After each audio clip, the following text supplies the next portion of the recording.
सेवानिवृत्त हुए। वे सेवानिवृत्ति के साथ राजस्थान विश्वविद्यालय के जैन अध्ययन केंद्र के मानक निदेशक और प्रशासनिक सेवा पूर्व प्रशिक्षण भर्ती केंद्र के निदेशक भी रहे। गत 3.5 दशकों से पत्रकारिता शिक्षण प्रशिक्षण से जुड़े आपने अपने समर्पित और एकाकी प्रयासों से विश्वविद्यालय में पत्रकारिता का विभाग स्थापित किया, जिसमें आज पत्रकारिता और जनसंचार के 2 वर्षीय स्नातकोत्तर पाठ्यक्रम का अध्ययन अध्यापन हो रहा है और शोध अनुसंधान की भी व्यवस्था आपने उसमें की है। आपने राष्ट्रीय स्तर पर अपनी विशिष्ट पहचान बनाई है। आपके निर्देशन में अब तक 30 विद्यार्थियों ने शोध उपाधि प्राप्त की है और आपने 30 पुस्तकों का लेखन भी जनसंचार के विषयों पे किया है। आपकी सांस्कृतिक चेतना और जैन पत्रकारिता का इतिहास एवं जनसंचार माध्यम, प्रेस कानून और पत्रकारिता, संचार माध्यमों का संगठन एवं प्रबंधन, समाचार लेखन के सिद्धांत और तकनीकी, संपादन कला, मीडिया एंड रूरल डेवलपमेंट, प्रभावी जनसंपर्क, media scene in India emerging fastest, companion of code of conduct of media professional आदि इनमें से कुछ प्रमुख पुस्तकें हैं जो आपने प्रकाशित की हैं। आपके ने राष्ट्रीय अंतरराष्ट्रीय स्तर पर भी शताधिक संगोष्ठियों में न सिर्फ भागीदारी किया, बल्कि 25 वर्षों से आपने अनेक अंतरराष्ट्रीय एजेंसियों के साथ मिलकर के मीडिया से जुड़े विविध विषयों पर महत्वपूर्ण संगोष्ठियां और कार्यशालाओं का आयोजन भी किया। एक नई वैचारिक चेतना को शुरू करने का आपने हमेशा प्रयास किया है। आप आकाशवाणी और दूरदर्शन से लगभग 4 दशकों से जुड़े हुए हैं। आपने 1996 में एशियाई देशों में मीडिया शिक्षकों के अंतर्राष्ट्रीय सम्मेलन में सहभागिता की कोलंबो में। आपने 2007 में विश्व हिंदी सम्मेलन में पत्रावचन करने न्यूयॉर्क भी गए थे और चीन में बीजिंग में भी और शेन्यान और शंघाई शहरों में भी आपने यात्रा की और मीडिया शिक्षा की स्थिति का अध्ययन किया। सर का जो मुझे लगता है कि जो एक महत्वपूर्ण पक्ष है जिसको मुझे आप सभी को जानना चाहिए और आप सभी को इस पे मतलब जानने के बाद उसको क्रियान्वित करना चाहिए कि अपने जीवन काल में जो आप अध्ययन अध्यापन करते हैं तो उसका रिटायरमेंट के बाद किस तरीके से सदुपयोग होना चाहिए कि शिक्षा के क्षेत्र में आपने एक महत्वपूर्ण योगदान किया है। आपने अपने माता पिता डॉक्टर शांता भानावत तथा डॉक्टर नरेंद्र भानावत की स्मृति में एक उच्च स्तरीय शोध संस्थान की स्थापना की। उनके इस संस्थान में करीब 13,000 संदर्भ ग्रंथ उपलब्ध हैं जो हिंदी, राजस्थानी तथा जैन साहित्य सहित पत्रकारिता संबंधी विषयों पर शोध करने वाले विद्यार्थियों के लिए महत्वपूर्ण संस्थान के रूप में आज की तारीख में वो काम कर रहा है। सर, ऐसे महान पुरुष को हम लोग अपने बीच में पा करके धन्य है सर। हम आपका विश्वविद्यालय परिसर की ओर से हार्दिक स्वागत और अभिनंदन करते हैं। इस स्वागत की कड़ी में हमारे बीच में काफी वरिष्ठ प्रोफेसर भी हैं और इसके साथ ही साथ सर मैं आप लोगों को बताना चाहता हूं कि जैसा अभी मनोज जी बता भी रहे थे कि यह जो कार्यशाला 7 दिवसीय हो इसमें 21 राज्यों के प्रतिभागी शामिल हैं और यह अभी आपके सामने गूगल मीट पे भी चल रहा है, साथ ही साथ यह पैरेलल फेसबुक पे भी जो है लाइव है। कहने का यह तात्पर्य है कि इस बार इस कार्यशाला का जो आयोजन किया गया, जो उद्देश्य था, उसमें मीडिया के हर क्षेत्रों को हम लोगों ने अपने उसमें लिया और हमारे बीच में तमाम विद्वान जन उपलब्ध हैं जो प्रोफेसर के रूप में भी हैं, वो इस कार्यशाला को अटेंड कर रहे हैं। शोधार्थी तो हैं ही हैं। हमारे बीच में हमारे विश्वविद्यालय के इस कार्यक्रम के संयोजक डॉक्टर मनोज मिश्रा जी जो विभागाध्यक्ष जनसंचार विभाग हैं, मैं आपका भी हार्दिक और स्वागत और अभिनंदन करता हूं। आपने इस कार्य को करने का बीड़ा उठाया, ये सबसे महत्वपूर्ण है। इस कोरोना काल में जिस तरीके की व्यवस्थाएं हम लोग को मिलती हैं उनमें भी हम इस कार्य को सफल रूप से करने का प्रयास कर रहे हैं, यह एक अपने आप में उपलब्धि है। मनोज जी, आपका हार्दिक स्वागत अभिनंदन है। सह संयोजक डॉक्टर धर्मेंद्र सिंह जी का भी मैं हार्दिक स्वागत और अभिनंदन करता हूं जो हमारे IQAC सेल के डिप्टी कोऑर्डिनेटर हैं।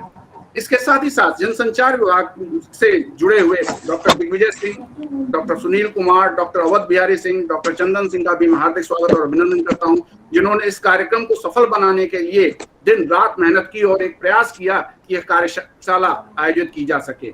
इस बीच में हमारे बीच में उपस्थित हैं doctor Vijay Singh ji, doctor Vijay Tiwari ji, professor Devraj Singh ji, professor Avinash पाताड़ीकर जी, और भी तमाम विभूतियां हमारे यहाँ जम्मू कश्मीर से लेकर साउथ तक की उपलब्ध हैं। सभी को मैं हार्दिक स्वागत और अभिनंदन करता हूं। इसके साथ ही साथ मैं अपने मीडिया बंधुओं का भी हार्दिक स्वागत और अभिनंदन करता हूं, जो इस पूरे कार्यशाला का 7 दिन कवरेज करेंगे, इसलिए इनका भी मैं हार्दिक स्वागत और अभिनंदन करता हूं।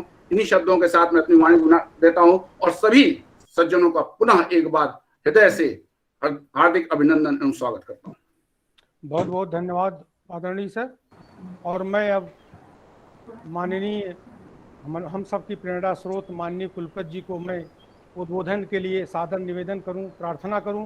उसके पूर्व इस कार्यशाला के आयोजन सचिव डॉक्टर दिग्विजय सिंह राठौर से मेरा निवेदन है कि मैडम का, माननीय कुलपति महोदय का एक संक्षिप्त परिचय हमारे समस्त आदरणीय माननीय अतिथिगण और प्रतिभागियों के समक्ष प्रस्तुत करने का कष्ट करें। डॉक्टर दिग्विजय सिंह राठौर। अति संक्षिप्त। बिल्कुल मैम, बहुत बहुत धन्यवाद सर।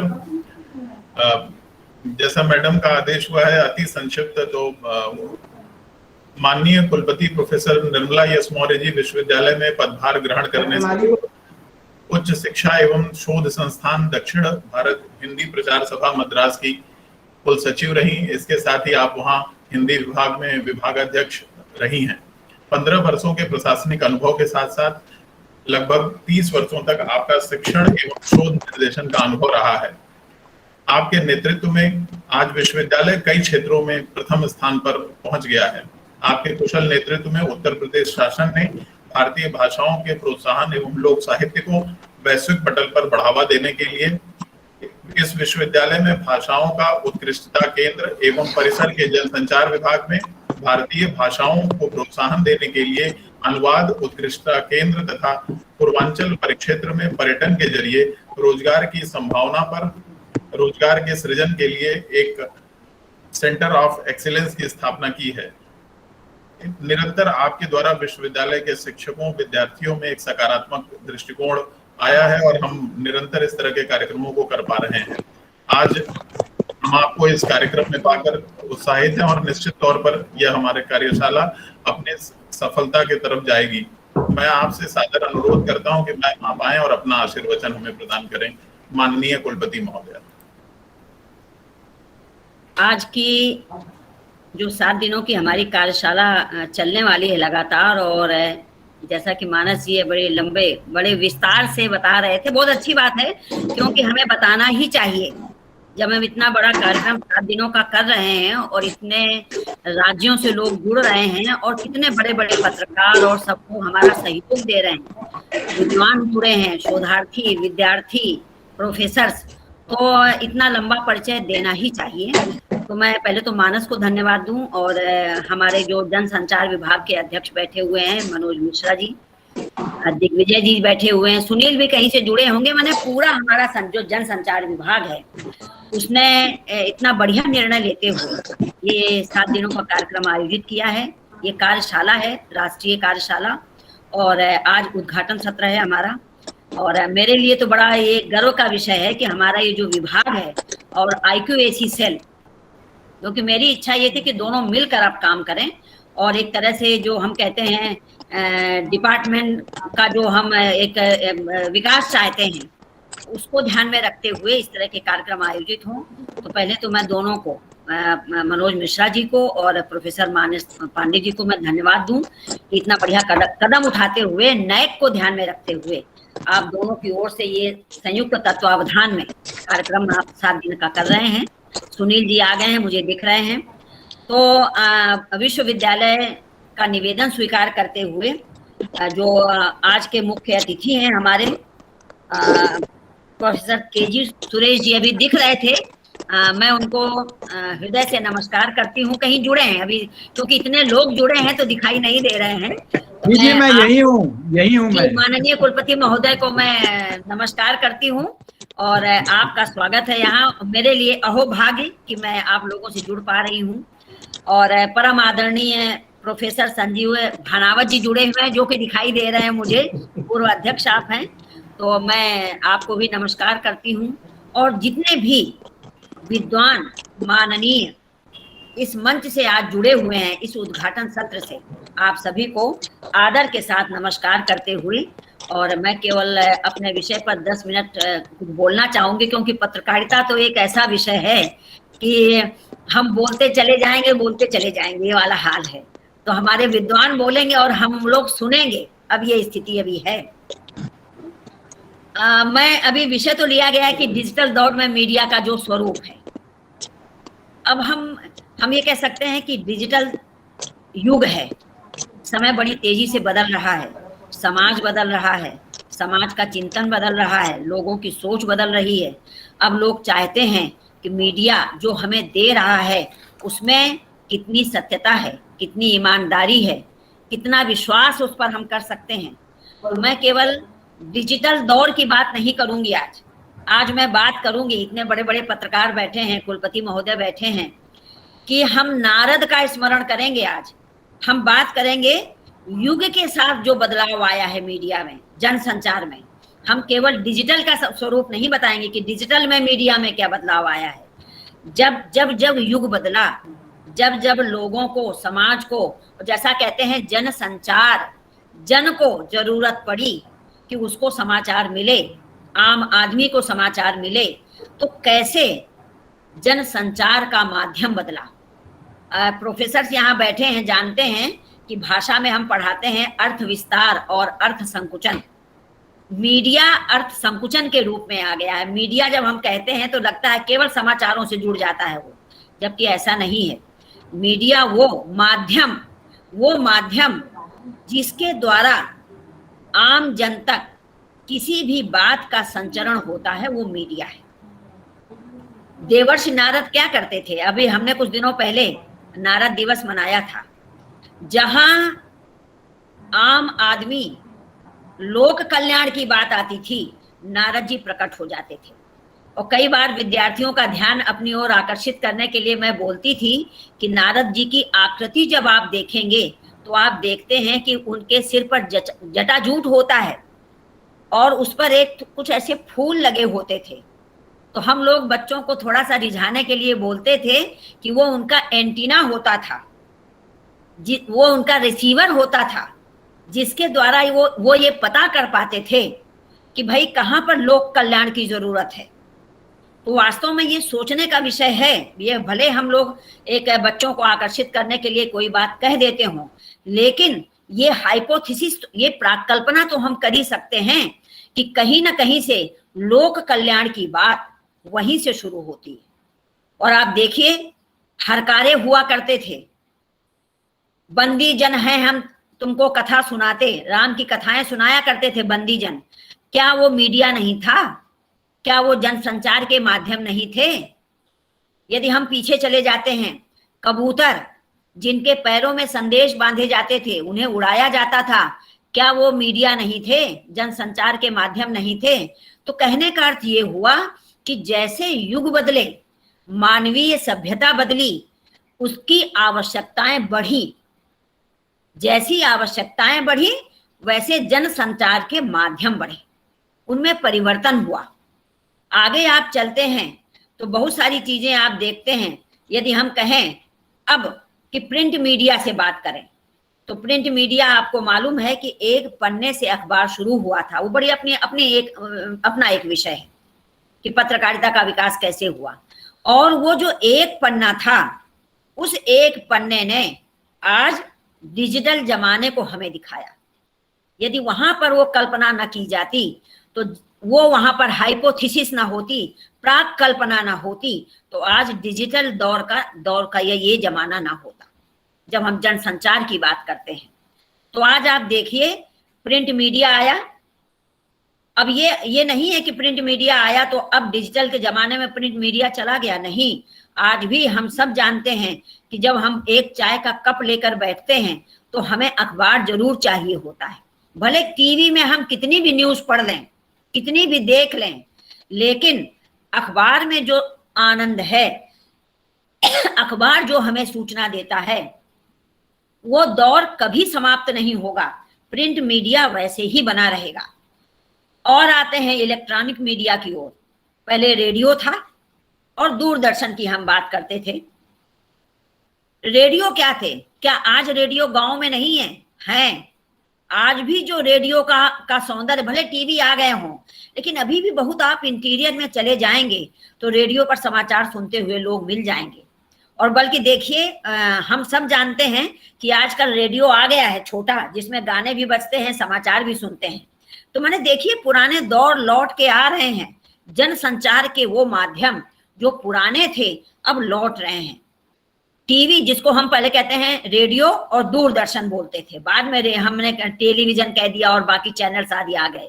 तो जब हम दूरदर्शन इसलिए कहते हैं क्योंकि दूरदर्शन से ही शुरुआत हुई इलेक्ट्रॉनिक मीडिया की, और वहां पर ब्लैक एंड व्हाइट में समाचार आते थे। समाचार का एक आध चैनल ही होता था। लेकिन धीरे धीरे क्या हुआ, जब डिजिटल दौर आया तब इसकी भरमार हो गई। इसमें एक चीज मैं और जोड़ना चाहूंगी, सबका ध्यान इस पर मैं जरूर आकृष्ट करूंगी कि जनसंचार के एक माध्यम पोस्टर, बैनर और न्यूज़पेपर में जो पंपलेट डाले जाते हैं और जो ट्रक, बस आदि के पीछे स्लोगन लिखे होते हैं, वो भी मीडिया या जनसंचार के माध्यम है। माने कहीं ना कहीं जिस आज के जमाने की हम बात करते हैं उसके पीछे एक लंबी पृष्ठभूमि है आज के आने की, आज के दौर की आने की। तो आप देखिए, यदि हम आज की बात करें डिजिटल, तो हम देख रहे हैं कि इतने सारे चैनल हो गए हैं, प्रतिद्वंदता बढ़ गई है। कौन श्रेष्ठ न्यूज दे पाता है, कौन पहले न्यूज दे पाता है, कौन कहाँ पर, जैसे कहते हैं ना आंखों देखी घटना, कौन पहले दे पाता है। तो ये जो आजकल का जमाना है, जनसंचार के माध्यम उतनी तेजी से जो है डिजिटल के रूप में हमारे सामने आ रहे हैं, और इतनी प्रतिद्वंदता बढ़ गई है कि उसमें कहीं ना कहीं थोड़ी कुछ कमी भी आ जाती है। लेकिन समय की मांग के अनुसार आज मीडिया का स्वरूप बड़ी तेजी से बदल रहा है। क्यों? क्योंकि जो जनसंचार है, जो जन है, वो जन या आम आदमी, उसी के लिए मीडिया काम करता है, उसी के लिए जनसंचार काम करता है। तो बदल रहा है, मोबाइल आ गए हैं, क्या बदलाव आ रहा है आज आप देख रहे हैं। इंटरनेट का प्रसार इतनी तेजी से हो रहा है कि हम एक पल में बैठ करके पूरे विश्व की खबर को देख पाते हैं, सुन पाते हैं, कहाँ क्या घटना घटित हो पाती है हम देख पाते हैं। मोबाइल हमारे पास आ गए हैं, उसमें भी कितना सुधार हो गया है। इतने सारे मोबाइल में ऐप आ गए हैं जिनको डाउनलोड करके हम क्षण में, एक क्षण में तत्काल न्यूज को प्रसारित कर सकते हैं, ऑडियो के रूप में, वीडियो के रूप में। और आप देखिए टीवी पर वो आ जाते हैं, माने फ्लैश होता है। अब वो फ्लैश कहते हैं ना, जैसे आकाश में बिजली कौंधती है, वो स्थिति है डिजिटल के आज के जनसंचार माध्यमों की। और खास करके मीडिया का स्वरूप बिल्कुल बदल रहा है। और जैसे जैसे ये समय बदलेगा, जैसे जैसे युग की मांग होगी, वैसे वैसे आज हम कहते हैं ये डिजिटल का जमाना है। हो सकता है कि आज से 25 साल बाद, 20 साल बाद और कोई नई खोज आ जाए और उस ओर जनसंचार चला जाए, उस ओर मीडिया चला जाए। तो ये लगातार आप देखते हैं कि मीडिया, जनसंचार के जो माध्यम है, जिसको हम मीडिया आज कह रहे हैं, उसमें निरंतर विकास हो रहा है। तो ये विकास निरंतर गतिमान रहेगा। लेकिन एक जरूर है जो मैंने यहाँ नोट किया है कि जो मुझे अच्छा लगा, पता नहीं वो आप मानेंगे कि नहीं मानेंगे, मुझे नहीं मालूम है, लेकिन मैं कल ऐसे ही बैठ के सोच रही थी, जब डिजिटल की बात होती है तो देखिए, जब न्यू एजुकेशन पॉलिसी की हम बात करते हैं, नई शिक्षा नीति 2020 की, तो वहां पर एक शब्द आया है नवाचार। माने जो है हमारे सामने तकनीक, उस तकनीक पर जो काम होता है, उस तकनीक को और कितना सुधारा जा सकता है, उस तकनीक पर कितना, उस तकनीक को हाइपोथेसिस के द्वारा, प्राक कल्पना के द्वारा कितना विकसित किया जा सकता है, यही तो नवाचार है। तो ये जो डिजिटल दौर है, इसमें नवाचार की थोड़ी जरूरत होगी। और उसी से ये जो आज जनसंचार माध्यम, जो जब आज के मीडिया की हम बात करते हैं, डिजिटल मीडिया की बात करते हैं, तो उसमें नवाचार अपने आप नई शिक्षा नीति के हिसाब से आ जाएगा। और हमको लगता है कि तर्क वितर्क होंगे, विज्ञान होगा और ये चीजें आगे बढ़ेंगी। तो मनोज जी, आप सभी को मैं यहाँ से, इस मंच से, जो 7 दिन का आप कार्यशाला कर रहे हैं, उसके लिए मैं आपको शुभकामनाएं देती हूँ, बधाई है, शुभाशीष है। और जितने मैं 7 दिन जुड़ूंगी और विद्वानों को मैं सुनना चाहूंगी, भले आधा घंटा ही सही।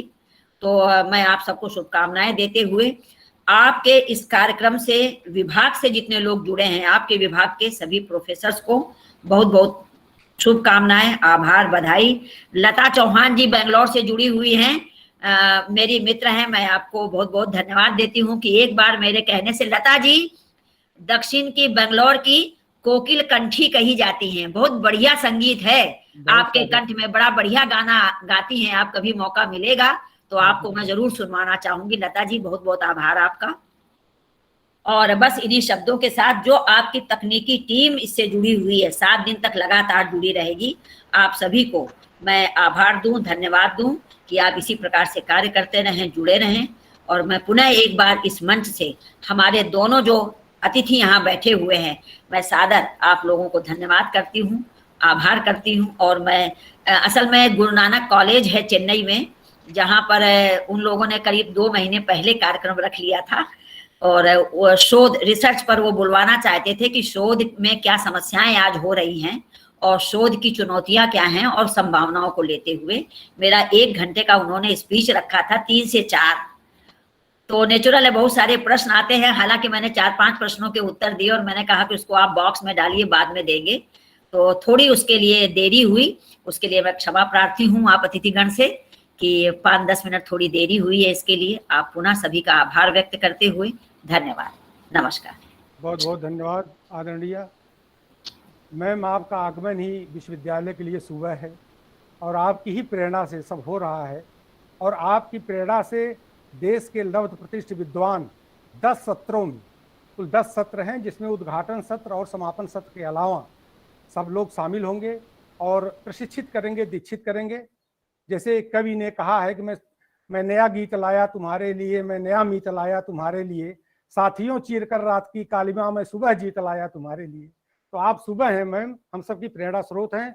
और मैं इसी के साथ अगले क्रम में हम सबके बहुत श्रद्धेय, और जैसा हमारे आयोजक मंडल के श्रेष्ठ प्रोफेसर मानस पांडे जी ने बताया प्रोफेसर संजीव भानावत जी को लेकर, और उन्होंने बताया, और भानावत जी को उनका चेहरा ही एक पुस्तक है और उसको पढ़ने में शायद बहुत लंबा समय बीत जाएगा। और मैं, भानावत सर हमारे गुरु हैं, और हम लोग, आपने 30 से ज़्यादा पुस्तकें लिखी, आपने कम्युनिकेशन टुडे जैसे जर्नल का प्रकाशन किया जो रजत जयंती मना रहा है, आपने शिक्षा के क्षेत्र में माइलस्टोन स्थापित किए हैं सर, जिनको मैं कहता हूँ शिक्षा और प्रशिक्षण के क्षेत्र में आप शलाका पुरुष हैं। आपको पत्रकारिता के शलाका पुरुष ग्रुप में मानता हूँ। इस मंच पर पाकर हम आपको धन्य हैं, आपका आशीर्वाद हमें सतत मिलता रहे, यही कामना है। और इसी के साथ पूरे आदर और सम्मान से मैं आपको सादर आमंत्रित करता हूं, परम श्रद्धेय प्रोफेसर भानावत सर। बहुत बहुत धन्यवाद भाई डॉक्टर मनोज मिश्रा जी और मानस पांडे जी, आपके इस बहुत विस्तृत और आत्मीय परिचय के लिए। आज के हमारे इस एफडीपी कार्यक्रम की अध्यक्ष जौनपुर पूर्वांचल विश्वविद्यालय के कुलपति माननीय प्रोफेसर निर्मला मौर्य जी, मेरे अभिन्न मित्र कुलपति प्रोफेसर के.जी. सुरेश जी, इस आयोजन में, ये अपने आप में एक अद्भुत आयोजन, क्योंकि कोरोना ने हमारे सामने बहुत सारी चुनौतियां खड़ी की, बहुत सारे संकट खड़े किए, लेकिन जैसा मुझे भाई मनोज जी ने कल बताया, 750 रजिस्ट्रेशन इस एफडीपी के लिए हुए हैं। ये मेरे ख्याल अपने आप में एक चमत्कार है। यदि हम भौतिक रूप से भी आयोजन करते तो हमारे लिए संभव नहीं था कि मनोज जी जौनपुर में 750 लोगों को एक साथ बिठा करके इस प्रशिक्षण की जो पूरा का पूरा 7 दिन का जो आपका ये कार्यक्रम है, इसको संचालित कर पाते। लेकिन इस विकल्प, इस चुनौतियों के बीच में, इसलिए कई बार तो मुझे लगता है कि ये जो सदी है जिसमें हम कोरोना जैसी वैश्विक महामारी से जूझ रहे हैं, ये जो महामारी है शायद मानवीय आस्था और जुनून का पर्याय है। कितनी ही चुनौतियां हमारे सामने आए, कितने ही संकट हमारे सामने आए, हम झुकने वाले नहीं हैं। इस वैचारिक विमर्श की परंपरा को हम निरंतर बनाए रखेंगे। तो जिस तरह से विश्वविद्यालय के अधिकारियों ने माननीय कुलपति जी के नेतृत्व में इस पूरे आयोजन को क्रियान्वित करने का बीड़ा उठाया है, ये अपने आप में एक अद्भुत आयोजन है। मैं आप सभी को अपनी ओर से बधाई देता हूँ। जौनपुर मेरे लिए नया नहीं। जब बहुत बहुत आभार। जब विश्वविद्यालय ने पत्रकारिता विभाग की शुरुआत की थी और भाई अनिल अंकित भी उस समय मनोज जी के साथ उसी विभाग में थे, तब मुझे वहां व्यक्तिशय आने का मौका मिला। और तो एक तरह से मैं कह सकता हूं कि इस विभाग की पूरी विकास यात्रा को एक तरह से मैंने देखा, समझा और महसूस किया इन मित्रों के माध्यम से। और मनोज मिश्रा जी को तो मुझे पता नहीं माननीय कुलपति जी को इस बात की स्मृति है या नहीं। कुछ दिन पहले जब ये पहला वेव था, उस समय भी मुझे सौभाग्य मिला था आपके सानिध्य में ऐसे ही एक आयोजन में अपनी बात कहने का। आज फिर ये दूसरी बार है जब हम आपके सानिध्य में इस संवाद को आगे बढ़ा रहे हैं। मनोज जी ने जिस तरह से ये संकल्प लिया और मनोज जी के व्यक्तित्व के जो अनेक पहलू हैं, एक शिक्षक के रूप में तो है, एक एंकर के रूप में, क्योंकि एंकरिंग मैंने भी बहुत की है विश्वविद्यालय में अपने करीब 20 साल तक, चाहे वो 15 अगस्त है, 26 जनवरी है, दीक्षांत समारोह है, उसका एक अपना अलग ही आनंद है। उस आनंद की अनुभूतियों को मनोज जी के फेसबुक और सोशल मीडिया प्लेटफॉर्म पे मैं अक्सर देखता रहा हूँ।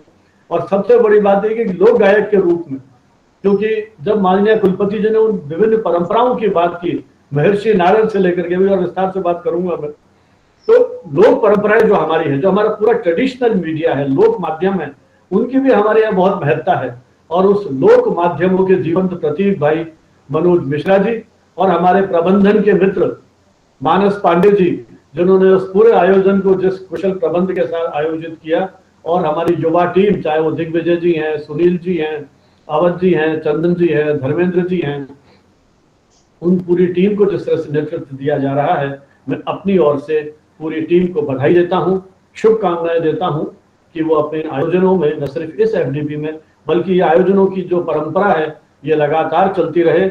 सारी बाधाएं, चुनौतियां आती रहेंगी, क्योंकि डिजिटल मीडिया ने एक चुनौती खड़ी की है मुख्य धारा के मीडिया के सामने, है ना। अब कैसे निपटेंगे, क्या करेंगे, इसकी चर्चा अपन करेंगे। मैं शुरुआत वहीं से करता हूं जहां कुलपति, हाँ, केजी सुरेश जी के बारे में बात करना रह गया मेरा। केजी सुरेश जी से भी मेरा पिछला 5 दशक का बहुत ही एक निकट का संबंध रहा है, और इनके व्यक्तित्व के जितने आयामों की चर्चा अभी मानस पांडे जी ने की, मुझे लगता है कि ये भी अपने आप एक प्रेरणास्पद व्यक्तित्व है। देखिए, संयोग से माननीय कुलपति जी निर्मला मौर्य जी हिंदी की शिक्षक हैं, विद्यार्थी हैं। मैं भी हिंदी का ही शिक्षक विद्यार्थी रहा। मेरे पिताजी और मेरी माता जी वो भी हिंदी के ही विश्वविद्यालय में प्रोफेसर रहे, प्रिंसिपल रही। तो एक साहित्यकार की संवेदना मैं जैसे निर्मला जी के व्यक्तित्व में महसूस कर रहा हूँ। और चेन्नई जहाँ हमारे मित्र राममोहन पाठक लंबे समय तक कुलपति के रूप में भी रहे, वो भी एक पत्रकारिता के बहुत ही वरिष्ठ प्रोफेसर हैं। तो एक मलयाली भाषी, केरल में जन्म लेने वाला युवक या बालक कहूं मैं, किस तरह से हिंदी अंग्रेजी भाषाओं के अंदर अधिकार के साथ बात करते हैं, जिसकी बात अभी इन्होंने की थी मानस पांडे जी ने राजस्थान पत्रिका के उस व्याख्यान माला की। तो एक तरह से मैं कहूं कि वो बिल्कुल चमत्कृत थे सारे के सारे लोग केजी सुरेश जी को सुनकर के, कि एक मलयाली भाषी व्यक्ति किस प्रकार से हिंदी भाषा में धारा प्रवाह अपनी बात कर सकते हैं। और अभी कुछ दिन पहले जब मैंने इनको मैसेज किया हिंदी में टाइप करके, मेरे लिए ये भी आश्चर्य की बात थी कि उन्होंने हिंदी में ही टाइप करके उसका जवाब दिया। तो भाषा के प्रति लगन, अपनी परंपराओं के प्रति लगन, और कुलपति जी इस बात से परिचित होंगे किस तरह से संस्थानों का काम किया जाता है, संस्थाओं का निर्माण किया जाता है। जैसा बताया कि लगभग आपका 1.5-2 दशक का प्रशासनिक अनुभव है।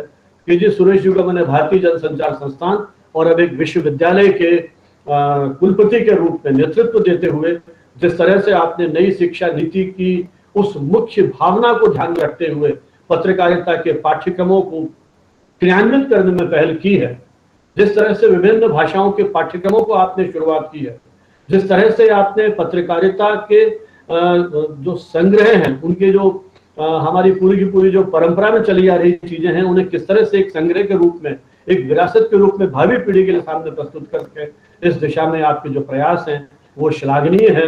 मैं इस मंच से सार्वजनिक रूप से के सुरेश जी को उनके उस बहुआयामी व्यक्तित्व और योगदान के लिए, गणेश शंकर विद्यार्थी पुरस्कार भारत के राष्ट्रपति ने आपको हिंदी पत्रकारिता की सेवा के लिए दिया, तो आपके व्यक्तित्व के जो ये नानाविध पक्ष हैं, ये हम सभी के लिए एक तरह से प्रेरणा का आधार है। और इस आयोजन में जो 750 की टीम जुड़ी हुई है, मुझे पूरा विश्वास है कि उनके व्यक्तित्व से प्रेरणा पाकर के ना भाषा का बंधन है, ना किसी तरह से और किसी चुनौती का बंधन है। केवल आवश्यकता है अपने मनोबल को बनाए रखते हुए संकल्प शक्ति के साथ हम अपने मार्ग को चुन पाए, फिर किसी तरह की जो सफलता है वो असंदिग्ध है, हम अपने लक्ष्यों में, उद्देश्यों में सफल होंगे। ये कुछ महसूस जब भी केजी सुरेश जी के साथ तो देश में अनेक मंचों पर मुझे बात करने का मौका मिला, हमेशा ही एक नई ऊर्जा, उत्साह, उमंग का संचार होता है। इन्हीं शब्दों के साथ में मेरा मुख्य विषय जो मुझे कहा गया है बातचीत करने के लिए, उस पर आता हूं और चर्चा करूंगा महर्षि नारद की, और एक दो नाम और जोड़ूंगा उसमें। संजय, पहले पत्रकार यदि महर्षि नारद थे तो पहले कमेंटेटर, टीवी कमेंटेटर वो संजय थे, या ये कहिए कि वॉर कॉरेस्पॉन्डेंट, युद्ध संवाददाता थे। युद्ध का आंखों देखा हाल, जिस वस्तुनिष्ठता की बात हम मीडिया से करते हैं, जैसा देख रहे हैं वैसा ही सारी जानकारी वो दे रहे हैं। और जिस आकाशवाणी, आपने रेडियो का नाम लिया लेकिन आकाशवाणी कहता हूं, आकाशवाणी जब सूचनाओं के सारे स्रोत बंद हो गए थे तब आकाशवाणी हुई थी, हे कंस तुझे मारने वाला जन्म ले चुका है। इसलिए हम कहते हैं कि आकाशवाणी की भी वही विश्वसनीयता है। जो हमारे वरिष्ठ साथी हैं, जैसा बताया कि कई प्रोफेसर भी इसमें जुड़े हुए हैं, वो इस बात को जानते होंगे। ये खबर रेडियो पर आ गई है, रेडियो मतलब उस समय आकाशवाणी होती थी, ये चैनल तो बाद में आए जब सर्वोच्च न्यायालय का एक फैसला आया कि इन आकाशीय तरंगों पर केवल सरकार का अधिकार नहीं है, इस पर प्राइवेट प्लेयर्स वो भी इसमें आ सकते हैं। तो जिस तरह से ये सारा का सारा एंट्री है, उसके पहले तो ये खबर रेडियो पर आ गई, अर्थात आकाशवाणी ने प्रसारित कर दी है, फिर कौन सी शंका है। ये विश्वसनीयता उस समय कायम थी। तो महर्षि नारद या संजय के पास जो ताकत उस समय थी, इस डिजिटल मीडिया ने वो ताकत आम आदमी को दे दी है। पहले केवल महर्षि नारद के लिए संभव था कि वो किसी भी सूचना को एक क्षण में भुवन यापिनी बना देते थे, पूरे ब्रह्मांड में फैला देते थे। आज मेरे पास एक क्षमता है कि मैं इन सोशल मीडिया प्लेटफॉर्म्स के माध्यम से, और वो सब भी एक मोबाइल में, एक क्लिक के ऊपर, मैं उस पूरी दुनिया में उन भौगोलिक दूरियों को तोड़ते हुए वहां तक पहुंच सकने में सक्षम हूं जहां मेरी भाषा को, मेरे प्रतीकों को समझने वाला कोई व्यक्ति बैठा हुआ है। तो देखिए कितना बड़ा चमत्कार। और जहां तक खतरों की बात है, हो सकता है जब भी आपके ये 7 दिन के पाठ्यक्रम में बहुत सारी चुनौतियों की चर्चा हो, मेरा एक ही बात कहना है कि हर नई तकनीक अपने साथ नए खतरों को लेकर के आती है, उससे कहीं कोई चिंता की अपने को बात नहीं करनी चाहिए। क्योंकि 70s के दौर में जब टेलीविजन आया था, तब हम लोग विश्वविद्यालय के छात्र थे और हमारे सामने डिबेट के विषय रखे जाते थे। टेलीविजन से हमारी सांस्कृतिक अभिरुचियां भ्रष्ट हो रही हैं, टेलीविजन युवा पीढ़ी को बर्बाद कर देगी। ना तो हमारी सांस्कृतिक अभिरुचियां भ्रष्ट हुई है ना, अभी भी हमारे पास मनोज जी जैसे लोग गायक हैं जो अपनी परंपराओं के प्रति उसी तरह से सजग और सचेत हैं।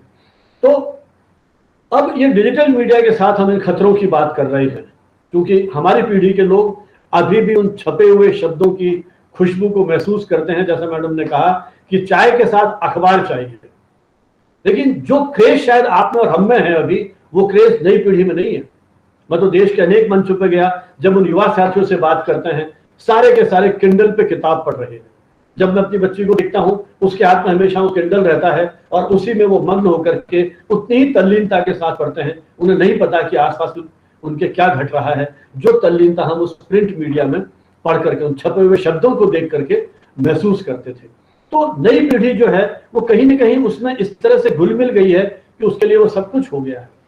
तो ये जो पूरी की पूरी परंपरा थी, आपने कबूतरों की बात की, आपने हकारों की बात की, पूरा जो हमारा मुगल काल का समय है उसमें ये सारे वाकया निगार और पूरी की पूरी परंपरा को आपने ट्रेस आउट किया। लेकिन जब पहला पत्र, जिसकी जयंती अभी कुछ दिन पहले हमने मनाई, 30 मई को इस देश में पहले पत्रकार की जुगल किशोर शुक्ल ने, और हिंदी का पहला पत्रकार, उसके पहले एक अंग्रेज व्यक्ति ने यहाँ से पत्रकारिता शुरू की, जिसने अभिव्यक्ति की स्वतंत्रता के लिए अपना सब कुछ दांव पर लगा दिया। उसने सत्ता के शीर्ष पर बैठे हुए व्यक्तियों को नहीं छोड़ा, उसने व्यवसाय को नहीं छोड़ा, उसने पुलिस व्यवस्था को नहीं छोड़ा और परिणाम भुगतना पड़ा। उस पर छापे मारे गए, उसे जेल में डाल दिया गया। तो अभिव्यक्ति की स्वतंत्रता के लिए पत्रकारिता ने, चाहे वो अंग्रेज था, लेकिन फिर भी आज याद कर रहा हूं जेम्स ऑगस्टस हिक्की को कि उसने जो नींव डाली उस पर इस देश की पत्रकारिता ने सांस लेना शुरू किया। और पूरे आजादी के आंदोलन में हमारे इन पत्रकारों ने, उस समय का पत्रकार साहित्यकार भी था, पत्रकार भी था और शब्दों की आराधना करते थे, शब्दों की साधना करते थे। यही कारण था कि एक एक शब्द आग उगलता था और एक पूरी वैचारिक चेतना का नेतृत्व उस समय के पत्रकारों ने किया। यह बहुत बड़ी बात थी। उस समय संसाधन हमारे पास सीमित थे, कोई तकनीक हमारे पास नहीं थी आज की तरह से, हम क्षण भर में कहीं नहीं पहुंच पाते थे। पूरा लंबा प्रोसेस था अखबार को सुबह अपने पाठक तक पहुंचाने के लिए, और अखबार निकालने का दंड क्या मिलता था? चाहिए एक संपादक, वेतन, हर संपादकीय पे 2 गिलास ठंडा पानी, 1 सूखी रोटी और 10 वर्ष की जेल। उचित वक्ता ने साफ कहा कि संपादकों, इसकी चिंता मत करना कि अखबार निकलने के बाद आपको जेल में ठूस दिया जाएगा। उन सारी यात्राओं को सहन करते हुए तो वो पूरी परंपरा हमारे पास थी। और फिर एक ऐसा दौर, फिर उसके बाद रेडियो आता है, फिल्में आई पिछली शताब्दी में, फिर रेडियो आया, फिर टेलीविजन आया, और अब ये सारे के सारे माध्यम, चाहे प्रिंट की बात करें, चाहे इलेक्ट्रॉनिक की बात करें, चाहे हम और माध्यमों की बात करें, वो सारे माध्यम समा गए एक मोबाइल के अंदर। और हम दुनिया के किसी भी कोने में बैठे हुए हैं, इस तकनीक के सहारे हम उन सारे माध्यमों के साथ जुड़ सकते हैं। जैसा मैडम ने अभी कहा कि अलग अलग फॉर्मेट हमारे सामने है। हमारे पास प्रिंट का फॉर्मेट है, ऑडियो का फॉर्मेट है, वीडियो का फॉर्मेट है। ये सारे फॉर्मेट हमको इसीलिए कहा गया है, बालेंदु शर्मा जिन्होंने डिजिटल मीडिया में काफी काम किया है, बल्कि 2007 में जब अमेरिका में हमारे विश्व हिंदी सम्मेलन था, उसमें बालेंदु जी हमारे साथ थे। संयोग से वो हमारे विद्यार्थी भी रहे, हमारे विश्वविद्यालय से उन्होंने पत्राचार के माध्यम से पत्रकारिता का कोर्स किया। तो उन्होंने एक जगह लिखा है कि जो ये नया मीडिया आ गया है ये मॉड्यूलर है, मतलब हर फॉर्मेट की अपना एक स्वतंत्र अस्तित्व है। चाहे आप ऑडियो फॉर्मेट में हैं, वीडियो फॉर्मेट में हैं, म्यूजिक की फाइल है, कोई वेबसाइट है, या जो भी जिस तरह की है, वो सारी एक फॉर्मेट के अलग अलग होते हुए भी कहीं ना कहीं वो एक साथ उससे जुड़े हुए हैं। तो मॉड्यूलर फॉर्म है। एक न्यू मीडिया से मुझे और याद आया कि हम अब न्यू मीडिया जो एक्सप्रेशन है, इस न्यू मीडिया एक्सप्रेशन की क्यों बात करते हैं? क्योंकि न्यू मीडिया मेरे लिए हो सकता है, लेकिन जो नई पीढ़ी इसी न्यू मीडिया में जन्म ले रही है, वो 2 साल का बच्चा उस मोबाइल को जो जितना लालायित होता है, वो नव दंपति इस बात को महसूस कर सकते हैं। तो उसके लिए तो नया मीडिया नहीं है, उसके लिए तो वो उसी चूंकि मीडिया में है, तो जैसे और मीडिया है उसी तरह से। इसलिए मैं मनोज जी को बधाई देना चाहूंगा। अक्सर मैं जिस शब्द का प्रयोग करता हूं वो डिजिटल मीडिया के रूप में है। तो हमारी वो यात्रा प्रिंट और इलेक्ट्रॉनिक से होती हुई डिजिटल मीडिया के दौर में आती है। तो इस डिजिटल मीडिया ने हमारे बहुत पहले, हमारे यहाँ कहा गया था वसुधैव कुटुंबकम, या मार्शल मैक्लुहान ने जिस ग्लोबल विलेज की बात की थी, इस ग्लोबल विलेज की अवधारणा को मुझे लगता है कि इस डिजिटल मीडिया ने सत्य, सार्थक और सटीक कर दिया है।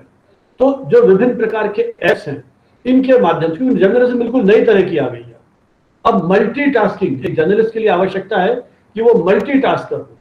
उसके लिए केवल खबर लिखना ही पर्याप्त नहीं है, उसे जो सारे दूसरे संचार माध्यम हैं, उनकी जो बेसिक नीड्स हैं, उनकी जो आवश्यकताएं हैं, उनको भी समझना होगा।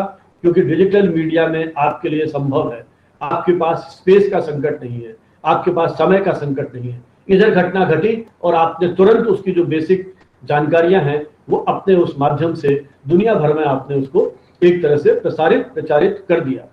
तो छापे खानों से, प्रिंटिंग प्रेस से निकल करके पत्रकारिता मोबाइल में कैद हो गई है, कंप्यूटर में कैद हो गई है।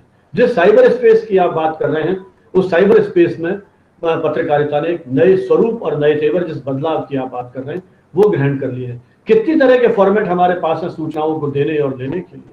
ब्लॉगिंग तो बहुत पुराना कॉन्सेप्ट नहीं है, मुश्किल से 15-20 साल है। ब्लॉग, चिट्ठा, ब्लॉग लिखने, कितने ब्लॉगर अब हमारे पास आ गए हैं। कितनी तरह से, कोई ट्रैवल ब्लॉग लिख रहा है, कोई पॉलिटिकल क्षेत्र में लिख रहा है, कोई कल्चरल फील्ड में लिख रहा है, कितने तरह के। देखिए, इस सारे माध्यमों में चलेगा वही जिसके पास क्रिएटिविटी होगी, रचनाधर्मिता होगी, जिसके पास मौलिकता होगी। और हम तो बहुत पहले से कहते रहे हैं कि जब संचार माध्यमों में रचनात्मक प्रतिभा के लोग जुड़ेंगे, तब शायद किसी परिवर्तन की आहट को हम महसूस कर पाएंगे। और इस डिजिटल मीडिया में आज सबसे बड़ी चुनौती यही है, क्योंकि खबरों की परिभाषाएं बदल गई हैं। आज खबर जिस ट्रेडिशनल फॉर्म में लिखी जाती थी उस ट्रेडिशनल फॉर्म में नहीं लिखी जा रही है। अखबार की अपने हमारी सारी पत्रकारिता की पुरानी पुस्तकें अप्रासंगिक हो गई, उन्हें नए सिरे से लिखना पड़ेगा, नई तरह की तैयारी करनी पड़ेगी, क्योंकि अब ये जो माध्यम है उसमें एक दूसरे के गुणों को संभाल, पहले हम एक से अनेक पहुंचते थे, अब एक से अनेक, अनेक से अनेक, अनेक से एक, कितने सारे माध्यमों से हम चीजों को पहुंचा रहे हैं। तो खबरों की परिभाषाएं बदल गई। कभी कभी ये भी एक बड़ी चुनौती है कि पहले जैसी बात की गई कि विश्वसनीयता है, अब विश्वसनीयता के सामने चुनौती लगी है और हम उन सूचनाओं के दौर में एक सीमा तक भ्रामक सूचनाओं के दौर में आ गए हैं। लेकिन जैसा मैंने आपसे कहा, कोई चिंता की बात नहीं है, ये इस तकनीक की अपनी एक बहुत बड़ी चुनौती है और आपको पता है इसकी तैयारियां शुरू हो गई हैं। आज मेन स्ट्रीम का मीडिया भी इसकी जानकारी दे रहा है और इसके साथ साथ जो विभिन्न वेबसाइट्स हैं, गूगल ने बाकायदा ट्रेनिंग प्रोग्राम चलाए हैं और हमारे जर्नलिज्म के, क्योंकि इसमें मैं देख रहा था चैट बॉक्स में आपके बहुत सारे हमारे जो मित्र हैं वो जर्नलिज्म के अलावा जो दूसरे सब्जेक्ट हैं, इकोनॉमिक्स के हैं, हिस्ट्री के हैं, हिंदी के हैं, वो जो मैंने उनके रिजोल्यूशन देखे जो इसमें रिफ्लेक्ट हो रहे हैं इस लैपटॉप के ऊपर, उससे ये एहसास हो रहा है कि इस ग्रुप में बहुत सारे विषयों के हमारे शिक्षक हैं। तो मेरा यही निवेदन है कि अब गूगल ने इस तरह की ट्रेनिंग प्रोग्राम्स आयोजित किए हैं जिसमें हमारे बहुत सारे मीडिया के जो प्रोफेसर्स हैं, टीचर्स हैं, इवन वर्किंग जर्नलिस्ट हैं, उन्होंने भी वो प्रशिक्षण लिया है गूगल का और उसके बाद वो जगह जगह कार्यशालाएं आयोजित कर रहे हैं, वो स्कूल कॉलेजेस में जा रहे हैं और उसके माध्यम से प्रशिक्षण दे रहे हैं कि किस तरह से भ्रामक सूचनाओं से आप बचेंगे। पत्र सूचना कार्यालय जो भारत सरकार की एक यूनिट है, उसने भी अपनी वेबसाइट पर इस तरह की फेक न्यूज या जो डिसइंफॉर्मेशन की आप बात करते हैं उसकी जांच करने के लिए इस तरह की व्यवस्था की है। तो हमें इसके लिए एक नया शब्द जो आज आ गया है वो है मीडिया लिटरेसी। हमें उस मीडिया लिटरेसी को प्रमोट करना है। शायद यही सोच करके एनसीईआरटी जैसी जो संस्थान है उन्होंने स्कूल लेवल के ऊपर भी मीडिया पाठ्यक्रमों को इंट्रोड्यूस किया है ताकि जो मैसेजेस आ रहे हैं हम उनको सही तरीके से ट्रांसलेट कर सकें। अभी मैडम मौर्य ने बात की थी आने वाले समय में क्या क्या परिवर्तन होंगे। सबसे बड़ा परिवर्तन का एक रोमांच या खतरा कुछ भी कह लें जो कभी कभी मैं महसूस करता हूं और कुछ मंचों पर मैंने ये बात भी कही है, अभी हम 4G के दौर में, हम 5G और 6G के दौर में पहुंचेंगे, पीछे नहीं लौट सकते। ये चुनौती आएगी ही आएगी, इस चुनौती का हमको सामना करना पड़ेगा। मेरी पीढ़ी के लोग इस बात की प्रतीक्षा कर सकते हैं कि ये मेरे जीवन काल में होगा कि नहीं होगा। शायद कभी कभी बैठे बैठे मन में ये पीड़ा होती है, काश 20 साल बाद आते तो हम बहुत कुछ देखते जो शायद नहीं देख पाएंगे। लेकिन फिर संतोष होता है, नहीं, 20 साल पहले जो कुछ हमने देखा वो शायद नई पीढ़ी महसूस नहीं कर पाई जब घंटों टेलीग्राम की लाइन में लगे रहते थे। कहीं ऐसा ना हो कि हमारा आज का अखबार भी उस टेलीग्राम की तरह से इररिलेवेंट हो जाए, धीरे धीरे वो भी खत्म हो जाए, क्योंकि बात होने लग गई है प्रिंट मीडिया चलेगा कि नहीं चलेगा, उसका अस्तित्व रहेगा नहीं रहेगा, ये सवाल उठने लग गया है। तो जो जिस बात की ओर मैं संकेत कर रहा था, जो खतरा मुझे कभी लगता है कि जैसे जैसे तकनीक का विस्तार होगा और व्यक्ति का सोच का तो हम कुछ कह ही नहीं सकते, कहां हम जब इस मोबाइल का उपयोग करते हैं एक क्षण के लिए कोई परेशानी आती है, मालूम पड़ता है कल जो नई कंपनी आई है उसने उन सारी परेशानियों को दूर कर दिया है। इसलिए मित्रों, मुझे एक डर और आशंका इस बात की है कि कल कोई ऐसा मोबाइल का आविष्कार हो जाए और ऐसी टेक्नोलॉजी आ जाए कि जब मैं भाई मनोज जी के ऑफिस में एंट्री करूं और मनोज जी मोबाइल से मेरा फोटो खींचे और मैं क्या सोच रहा हूं वो उस मोबाइल के माध्यम से ट्रांसलेट कर लें। मित्रों, वो दुनिया कैसी होगी, उस दुनिया में कैसे हम गुत्थम गुत्था होंगे, कैसे एक दूसरे की भावनाओं को समझ करके रिएक्ट करेंगे। तो अब हम शायद कल्पना नहीं कर सकते कि आने वाला दौर हमारे सामने किस तरह की जर्नलिज्म को लेकर के आने वाला है, क्योंकि आप न्यूनतम शब्दों में अधिकतम खबरें दे रहे हो। कंटेंट का डिस्ट्रीब्यूशन जिस तेजी के साथ हो रहा है, कितनी तरह के सर्च इंजन हमारे पास आने लग गए हैं, एक क्लिप पर हजारों पृष्ठ आपके सामने खुल जाते हैं, न जाने कितनी पुस्तकें, कितनी रिपोर्ट्स, कितनी खबरें। मैं जब अपने सेवा काल में लगभग 10-11 अखबार रोज मंगाता था और उसमें से क्लिपिंग करता था, मेरे पास 70-80 फाइल्स बनी हुई हैं। जिनको मैंने सब्जेक्ट वाइज डिवाइड किया। जैसे मान लीजिए मीडिया एंड डेवलपमेंट, उस फाइल में वो सारी क्लिपिंग्स डाल दी, आरटीआई वो सारी फाइल की क्लिपिंग डाल दी, फ्रीडम ऑफ प्रेस वो क्लिपिंग डाल दी। अब मुझे लगने लगा है कि मैं क्यों सारा कलेक्शन कर रहा हूँ, एक क्लिक के ऊपर वो सारी की सारी जानकारी मेरे पास है। तो वो जो मेरे पास 10-20 हजार क्लिप्स थी, धीरे धीरे मुझे लगने लगा है कि वो सारी की सारी इररिलेवेंट होती जा रही है। तो तकनीकी दृष्टि से हम इतने अधिक सक्षम हो गए हैं कि हम टेक्स्ट, ऑडियो, वीडियो डिफरेंट माध्यम से। अभी बात म्यूजिक की चल रही थी, अभी कुछ देर पहले किसी एक ग्रुप में किसी एक व्यक्ति ने कुछ फिल्मी गानों के लिंक भेजे, और जब मैंने उसकी पहली लाइन पढ़ी तो एक अलग तरह का रोमांच। 19,000 फिल्मी गीत उस लिंक में, उसमें 5-7 लिंक दे रखे हैं, लता मंगेशकर के 3,500 गीत, किशोर कुमार के इतने गीत। तो साहब हम पता नहीं कौन सी उस दुनिया में आ गए हैं जहां हमारे घर में, और घर में भी एक कमरे में पूरी दुनिया सिमट गई है। तो ये आपके पास सारी फिल्में घर बैठे मौजूद हैं। फिल्म देखने जाना महोत्सव होता था, क्योंकि सारे मीडिया के फॉर्मेट्स हैं आपके। जब हम फिल्म देखने जाते थे आज से 10 साल 15 साल पहले, बाकायदा तैयार होकर के, और वहां जिस तरह के उसके माहौल को एंजॉय करते थे, परिवार के साथ जाते थे, वो हमारे लिए एक अपने आप में एक फेस्टिवल होता था। इंटरवल में चाय पी रहे हैं, समोसे खा रहे हैं, आसपास की हलचल को देख रहे हैं, उस फिल्म पे जो डायलॉग आ रहा है, गाने आ रहे हैं, पब्लिक का क्या रिएक्शन है, उसको एंजॉय कर रहे हैं। अब ये सब हम अपने कमरे में बैठ करके उन चीजों को अपने अंदर ही आनंद कहीं लेते रहते हैं। तो ये जो सारी स्थिति है, मुझे लग रहा है कि इस ऑनलाइन के प्रति बढ़ते आकर्षण ने जर्नलिज्म के हमारे इस पूरे दौर को बदल दिया है। प्रभात साक्षी और वेब दुनिया के साथ 2000 में हमने एक सेमिनार की थी, और जब हमारी सेमिनार की खबर तुरंत हमने देखी वहां, उस समय का रोमांच हमारे साथ था। फिर 2007 में सलमा जदी हमारे डिपार्टमेंट में आई, दुर्भाग्य से अब वो दुनिया छोड़ चुकी है। बीबीसी की हिंदी का जो सेक्शन था उसके एडिटर थी, उन्होंने एक वर्कशॉप की विद्यार्थियों के साथ, उसका भी रोमांच था। आज तो यहाँ फेसबुक पे लाइव कर रहे हैं पूरा का पूरा। अखबार में पता नहीं कब पढ़ेंगे आपकी इन सारी खबरों को, लेकिन फेसबुक लाइव पर दुनिया के जिस हिस्से में इस तकनीक के माध्यम से आप पहुंच सकते हैं, वहां तक पहुंच रहे हैं। पारंपरिक संपादन की अवधारणाओं को चुनौती दे दी, क्योंकि जब विद्यार्थियों से बात करें उन्हें अब संपादक का नहीं पता है। प्रिंट मीडिया, इसीलिए आप देखते हैं एडिट पेज पर संपादकीय की स्थिति क्या हो गई है। कई अखबारों में संपादकीय प्रकाशित होना बंद हो गए हैं, और हो भी गए हैं तो एक संपादकीय मिलेगा मुश्किल से आपको, और ऊपर लिखेंगे वो संपादकीय। नई भाषा का संस्कार, आज से 10 साल पहले हमें इन वेबसाइट और सर्च इंजन पर अधिकांश सामग्री अंग्रेजी की मिलती थी, लेकिन आज हिंदी का बहुत, हालांकि हिंदी की अभी बहुत और अधिक आवश्यकता है, लेकिन फिर भी काफी बहुतायत में हिंदी की सामग्री भी मिल रही है। और एक और चमत्कार है, देखिए एक दौर था जब हमारे डिपार्टमेंट, हमें एक पीए की आवश्यकता पड़ती थी डिपार्टमेंट को चलाने के लिए।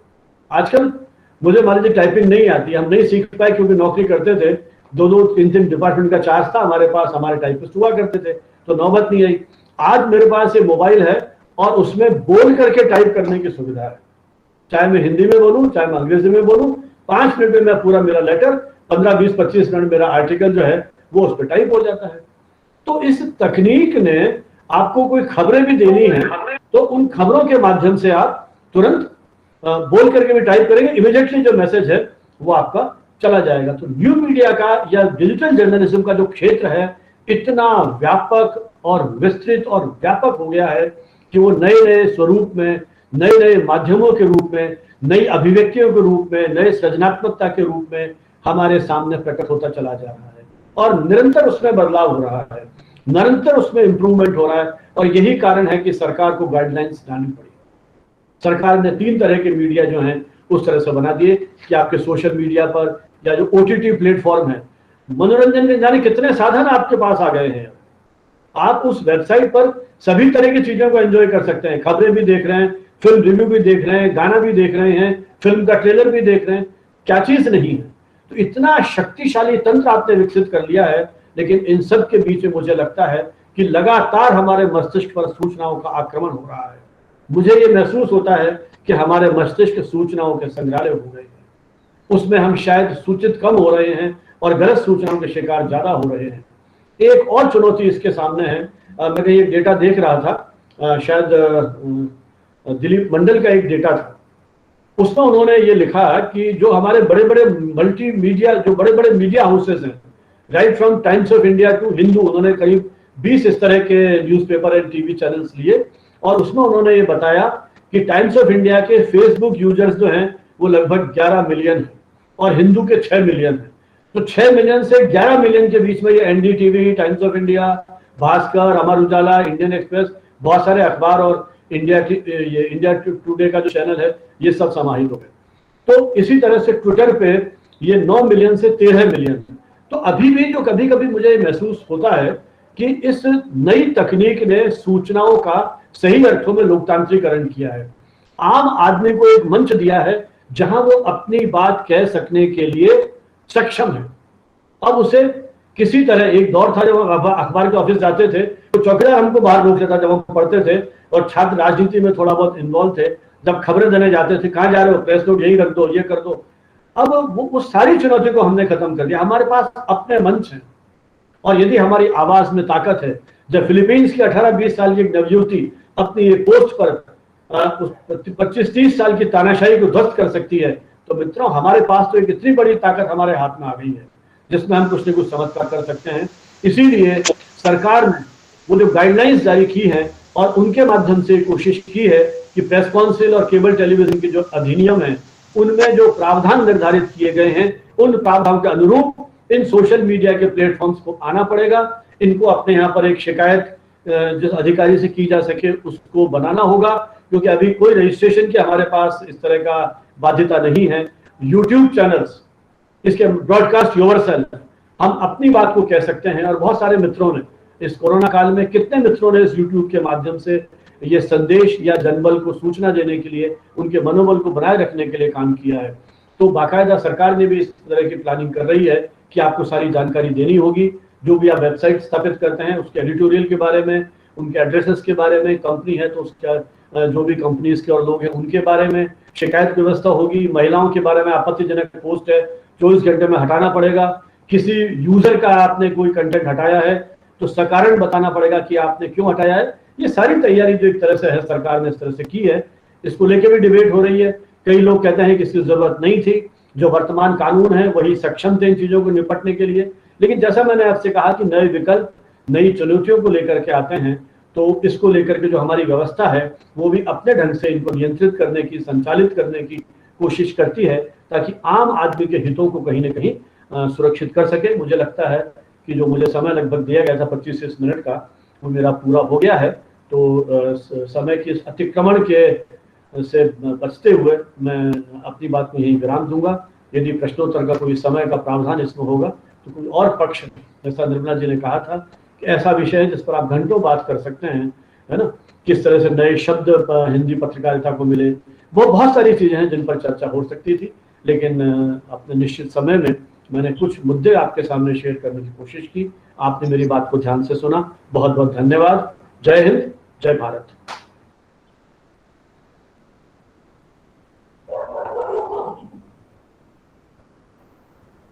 बहुत बहुत धन्यवाद सर। अति उत्तम, अति उत्तम। धन्यवाद, धन्यवाद। इस कार्यक्रम को आगे बढ़ाते हुए सर, आपके जिस उद्बोधन की हम लोग आपसे उम्मीद किए थे उस तरीके का आपने उद्बोधन दिया और हम सभी के ज्ञान चक्षुओं को और भी जो है खुला, और हम सभी निश्चित है कि आपसे, जैसा आपने कहा ना कि हम बोलते रहे तो इसमें बहुत सारे विषय हैं और समय कम पड़ेगा। निश्चित है सर, हम लोग आपको और भी सुनना चाहेंगे विस्तार से, जिसमें आपका 1-2-3 घंटे का पूरा एक लेक्चर चले और जिसमें हम लोग केवल यही मंथन कर ले कि डिजिटल मीडिया के दौर में हम लोग किस तरीके से अपने को सर्वाइव करेंगे, सोशल मीडिया के दौर में किस तरीके से हम अपने को आपको सर्वाइव करेंगे। इसी बीच में हमारे बीच में आज के मुख्य अतिथि प्रोफेसर के.जी. सुरेश साहब हैं। सर के लिए हम उनको ये कहते हुए बुलाना चाहेंगे अपने आज के कार्यशाला में कि सर आपने जो उपलब्धियां हासिल की हैं उन उपलब्धियों में मीडिया का बहुत कुछ योगदान आपके मीडिया को बनाने में रहा, और हम चाहते हैं कि आज के दौर में किस तरीके से डिजिटल मीडिया हम सब जो आज कुछ लोग जो बिना मीडिया के क्षेत्र के भी जुड़े हुए हैं, कुछ लोग ऐसे हैं जो अभी शोधार्थी हैं, वो कैसे लाभान्वित होंगे सर? हम उस पे आपके उद्बोधन को चाहेंगे, जिससे कि हम सभी इस नए आयाम को समझ सकें और जान सकें। प्रोफेसर के जी सुरेश सर, प्रोफेसर आ गए के जी सुरेश आ सर, गए आ गए जी। चलिए आ गए, ठीक। प्रोफेसर हाँ बोलिए। प्रोफेसर के जी सुरेश सर को जुड़ने से पहले हाँ, मैं बोलो। आपने जैसा कि बताया कि आपका परिचय ही इतना विराट है जिसको शब्दों में व्यक्त करने के लिए बहुत घंटे चाहिए। तो ये हम अपने आप को गर्व का महसूस करते हैं कि हमारे विश्वविद्यालय में, ठीक है आप आभासी पटल पे हैं सर, नहीं तो हमारे महंत अवैधनाथ सभागार में आप होते, सादर आमंत्रित होते, और माननीय कुलपति महोदय आपको सादर आमंत्रित करेंगे, वो आपको आना है। और आपके उद्बोधन के पूर्व मैं चंद पंक्तियों से आपका सम्मान पूर्वक उद्बोधन चाहता हूं कि सब उसी के हैं हवा खुशबू जमीनों आसमां, सब उसी के हैं हवा खुशबू जमीनों आसमां, मैं जहां भी जाऊंगा सबको पता हो जाएगा, हम भी दरिया हैं हमें अपना हुनर मालूम है, जिस तरफ भी चल पड़ेंगे रास्ता हो जाएगा, जिस तरफ भी चल पड़ेंगे रास्ता हो जाएगा। तो श्रद्धा के साथ आदर सहित मैं प्रोफेसर के जी सुरेश सर को सादर आमंत्रित करता हूं, आप आए। धन्यवाद। आप सभी तक मेरी आवाज पहुंच रही है? जी जी जी जी सर, जी सर। आज के कार्यक्रम के अध्यक्ष विश्वविद्यालय वीर बहादुर सिंह विश्वविद्यालय जौनपुर पूर्वांचल विश्वविद्यालय के सम्माननीय कुलगुरु प्रोफेसर निर्मला मौर्य जी, विख्यात मीडिया शिक्षक प्रोफेसर संजीव भानावत जी, IQAC के समन्वयक प्रोफेसर मानस पांडे जी, हमारे युवा मित्र डॉक्टर मनोज मिश्र जी, डॉक्टर राठौर साहब, इस कार्यक्रम में उपस्थित देश भर में मुझे बताया गया कि 21 प्रदेशों से इस कार्यक्रम में 750 के करीब लोग जुड़े हैं। जी जी जी। ऐसा भव्य कार्यक्रम FDP तो कम से कम मैंने संबोधित नहीं किया। आज सुबह मेरे विश्वविद्यालय में भी सिनेमैटिक कम्युनिकेशन को लेकर हमने एक शुरू किया AICT का, उसमें 200 के करीब थे, लेकिन 750 तो वो भी जौनपुर पहुंचे तो आनंद आ गया। हाँ, आप सब बधाई के पात्र हैं।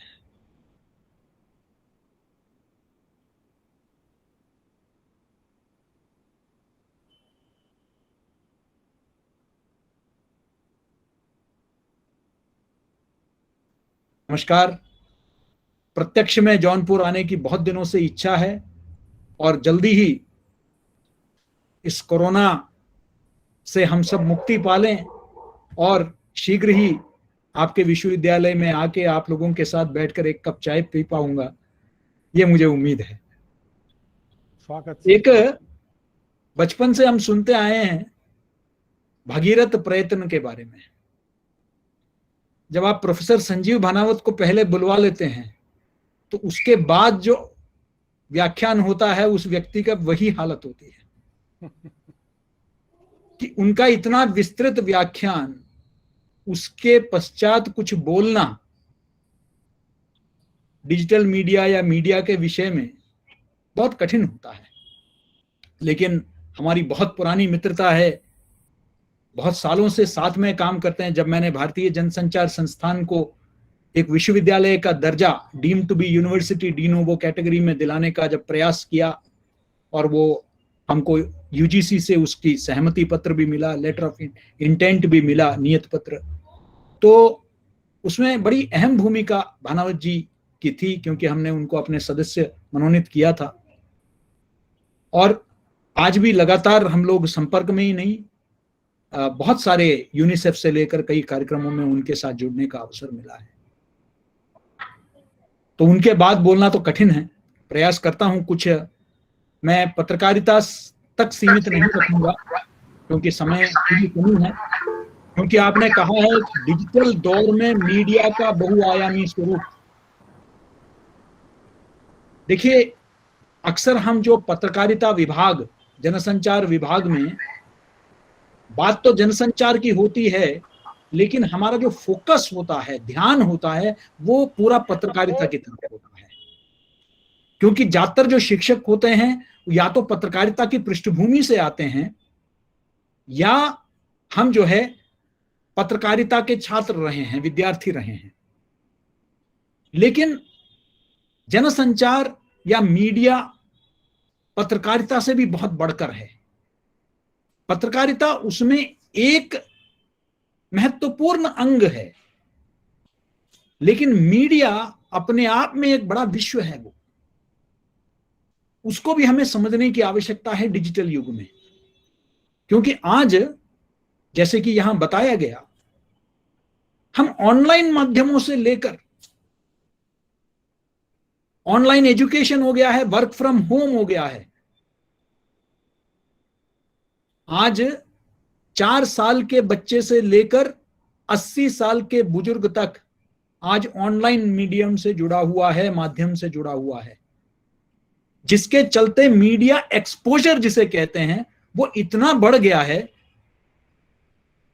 कि हम कल तक मना करते थे बच्चों को, इवन कॉलेज में, महाविद्यालयों में हम मना करते थे कि आप अपना मोबाइल फोन नहीं लाएंगे।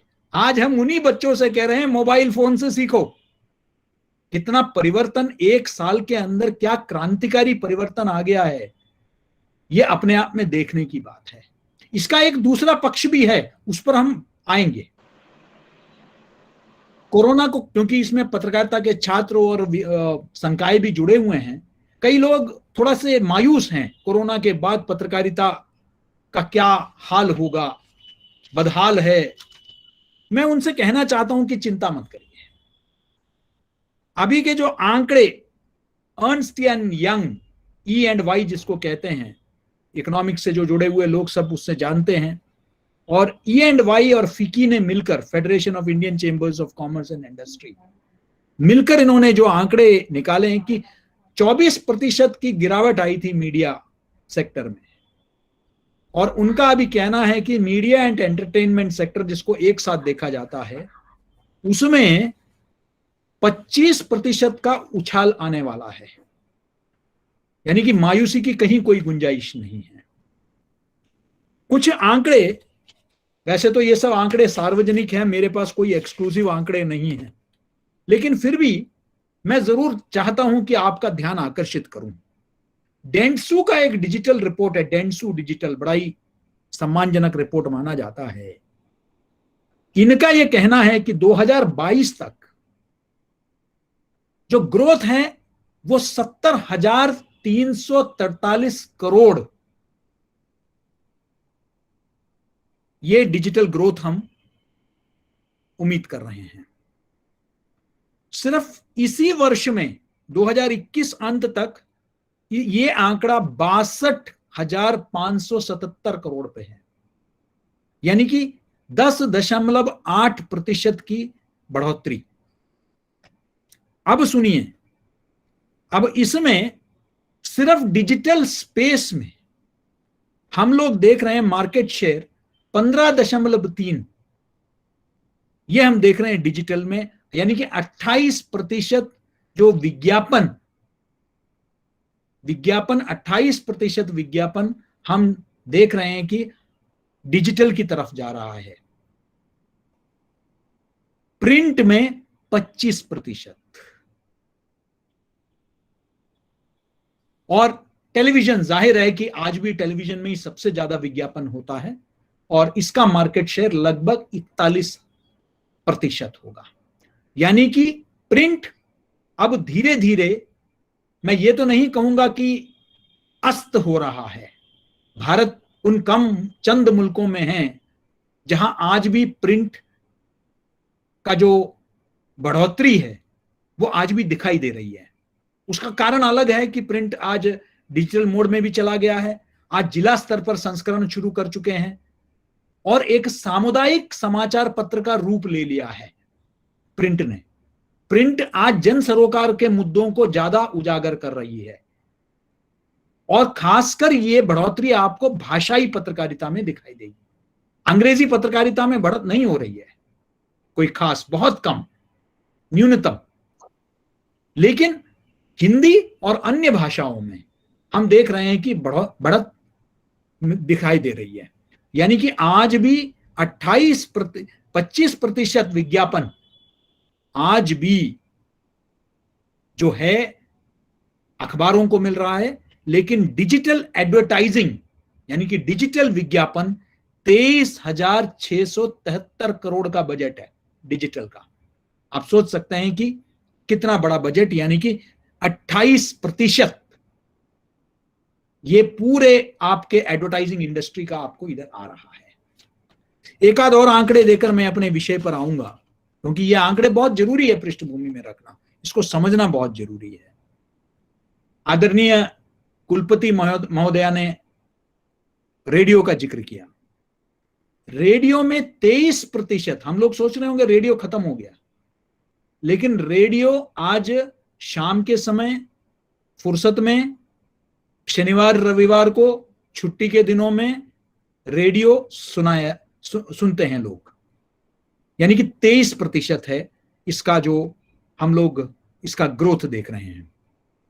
अब एक मोबाइल एडवर्टाइजिंग, मोबाइल में जो विज्ञापन है, अब इसका देखिए आप, इस वक्त हम देख रहे हैं मोबाइल में, खासकर अगर हम मैक्सिमम लोग जो है गेमिंग की तरफ जा रहे हैं। अब गेमिंग, कई प्रकार के गेम हमारे युवा पीढ़ी खेलते हैं मोबाइल में, और उसमें युवा पीढ़ी स्ट्रेटेजी और एडवेंचर का गेमिंग करते हैं, और उसमें स्पोर्ट्स होते हैं, शूटर गेम्स होते हैं। इन सब गेमिंग का आप जानते हैं क्या आंकड़े हैं? इसका सिर्फ मोबाइल एडवर्टाइजिंग का जो उद्योग है 9,000 करोड़ का है। भारतवर्ष की बात कर रहा हूं, विश्व की बात नहीं कर रहा हूं। 9,000 करोड़ का है, और ये आने वाले दिनों में, यानी कि ज्यादा दूर की बात नहीं कर रहा हूं, 2022 की बात कर रहा हूं, 2022 में अनुमानित है कि ये 1,43 करोड़ रुपए को छुएगा। सिर्फ गेमिंग की मैं बात कर रहा हूं। अब हम समझें कि क्योंकि आपका विषय डिजिटल मीडिया से जुड़ा हुआ है, हम कितने उज्जवल भविष्य की ओर देख रहे हैं। कुछ वर्ष पहले फिक्की KPMG का एक अध्ययन आया था, जिसमें यह बताया गया था कि 16,000 नौकरियां हर साल animation, visual effect, gaming and comics इस क्षेत्र में उपलब्ध हैं, लेकिन उसके लिए स्किल्ड मैन पावर हमारे पास नहीं है, मानव संसाधन की कमी है। इसलिए जब मैं महानिदेशक था भारतीय जनसंचार संस्थान में, तब हमने 20 एकड़ जमीन मुंबई में खरीद लिया था, national centre for excellence in animation, visual effects, gaming and comics. बाद में मेरे वहां से जाने के बाद यह तय किया गया कि वो मंत्रालय का कोई और विभाग देखेगा, भारतीय जनसंचार संस्थान से वो जो काम दिया गया था वो हटा दिया गया था। लेकिन तब से लेकर उस पर काम चल रहा है कि आज ये 16,000 नौकरियां जो स्किल गैप है, इसको पूरा करने की आवश्यकता है। वैश्विक स्तर पर आज भारत में जिस तरह के फिल्में बन रहे हैं, आप बाहुबली जैसे फिल्में आप देख रहे हैं, ये पूरा एनिमेशन है, विजुअल इफेक्ट्स है, स्पेशल इफेक्ट्स है, SFX है, VFX है। इसका प्रयोग करके आज फिल्म इंडस्ट्री में बहुत बड़े, हम पूरे दुनिया को हम आउटसोर्स कर रहे हैं चीजें, लेकिन भारत में उसके बहुत गुंजाइश है। हमने रावण और इत्यादि फिल्में भी देखा हमने, लेकिन और भी आज कॉमिक्स को लेकर आज के युवा पीढ़ी बहुत बड़े, मैं खुद देखता हूं अपने परिवारों में कि आज सबसे ज्यादा जापानी जो एनिमे सीरीज हैं उसको देखा जाता है। छोटे बच्चों से लेकर एडोलेसेंट और टीनेजर्स सब यही सीरियल्स देखते हैं। मुझे तो बड़ा ताज्जुब हुआ जब मैं भोपाल गया, और यह बड़े जैसे कोइंसिडेंस की बात है कि आपके यहाँ कुलपति महोदया ने अगस्त में दायित्व भार संभाला और मैंने जो है सितंबर में भोपाल में। तो भोपाल में मुझे बड़ा ताज्जुब हुआ, मैंने देखा कि अपने जहां मेरा रिहाइश है उसके बगल में एक रेस्तरां है जिसका नाम है काकाशी, और ये काकाशी जो है एक कैरेक्टर है इस एनिमे में। तो जापान के एक सीरीज में एक जो चरित्र है काकाशी, उसके नाम पर एक रेस्तरां उसी थीम में जापानी में लिखा हुआ, और जापानी जो भोजन है वो वहां सर्व किया जाता है, और एक भी जापानी शायद भोपाल में नहीं है, ये खाने वाले सब भारतीय युवा हैं। यानी कि ये आकर्षण देखिए, क्या हम इन मार्केट्स में अपने कंटेंट को तैयार नहीं कर सकते हैं क्या? और अपने, चाहे वो परंपराएं हैं हमारे, जो इतना स्टोरी टेलिंग का जितना बड़ा एक हमारा पुराना इतिहास है, वो हमारे लिए कोई नई बात नहीं है। पश्चिम में कई जगह वो नई बात है। हमारे यहाँ पंचतंत्र से लेकर आप जो है जातक कथाओं से लेकर आप महाभारत रामायण तो है ही है। तो आप तब से लेकर देखिए, एक परंपरा है, कथा वाचन का परंपरा है, और यही कथा वाचन कर कर आज जो है विदेशी कंपनियां कमाई कर रही हैं। तो हमारे छात्र क्यों नहीं उसमें कर सकते हैं, हमारे विद्यार्थी क्यों नहीं कर सकते हैं? सिर्फ ये है कि हमें ये टेक्नोलॉजीज को अपने विश्वविद्यालयों में अब सिखाना पड़ेगा। अगर हम सीमित रह जाते हैं कि अखबारों के लिए कैसे लिखना है, क्योंकि वहां गुंजाइश कम होती जा रही है। मीडिया को हमको मीडिया एंड एंटरटेनमेंट की दृष्टिकोण से देखना पड़ेगा। समाचार भी है, आप देखिए 900 चैनल के करीब है इस देश में, उसमें सिर्फ 300 के करीब चैनल समाचार चैनल है, बाकी 600 चैनल मनोरंजन के चैनल्स हैं, धार्मिक चैनल्स हैं। अब ये 900 चैनल में इसमें कंटेंट कौन तैयार करेगा? हम ही ना तैयार करेंगे उसके लिए लोग।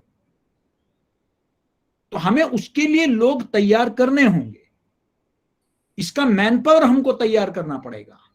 आज पूरी दुनिया, अब न्यूज सेक्टर में ही देखिए, मोबाइल जर्नलिज्म, मोजो, विशेषकर इस पूरे कोरोना काल में हमें याद है, क्योंकि मैं खुद टीवी पत्रकार रह चुका हूं, इतने भारी भारी कैमरा उठा के चलते थे, आज भी पीठ में दर्द होता है तो वो दिन याद आते हैं। भारी भारी ट्राइपॉड लेके चलते थे, लेकिन आज अच्छे अच्छे चैनलों में एक बढ़िया क्वालिटी का स्मार्टफोन पकड़ा दिया जाता है और कहते हैं कि जाओ भाई रिपोर्टिंग करो, रिकॉर्डिंग करो, ट्रांसमिट करो। कहीं हमें भाग के एयरपोर्ट में कैसेट पहुंचाने की जरूरत नहीं है कि भाई ये फ्लाइट कहीं छूट जाए तो कैसेट नहीं निकलेगी और फिर हवाई अड्डे से कोई और उसको पिकअप करेगा कैसेट को, और फिर जाके वो जमाना भी हम लोगों ने देखा है। लेकिन आज आप इस मोबाइल फोन से आप उसको रिकॉर्ड करिए, अपना रिपोर्ट बनाइए, वहीं के वहीं संपादन करिए, और संपादन करके उसको ट्रांसमिट भी करिए और वहां से लाइव करिए। आज ना उसको आपको डीएसएनजी की जरूरत है, पहले एक लश्कर जाता था रिपोर्टिंग के लिए, वो भी वैन निकलते थे, डीएसएनजी चलते थे, लाइव व्यू पे भारी भारी पीछे जो है आप लटका के चलते थे। आज उसकी आवश्यकता नहीं है।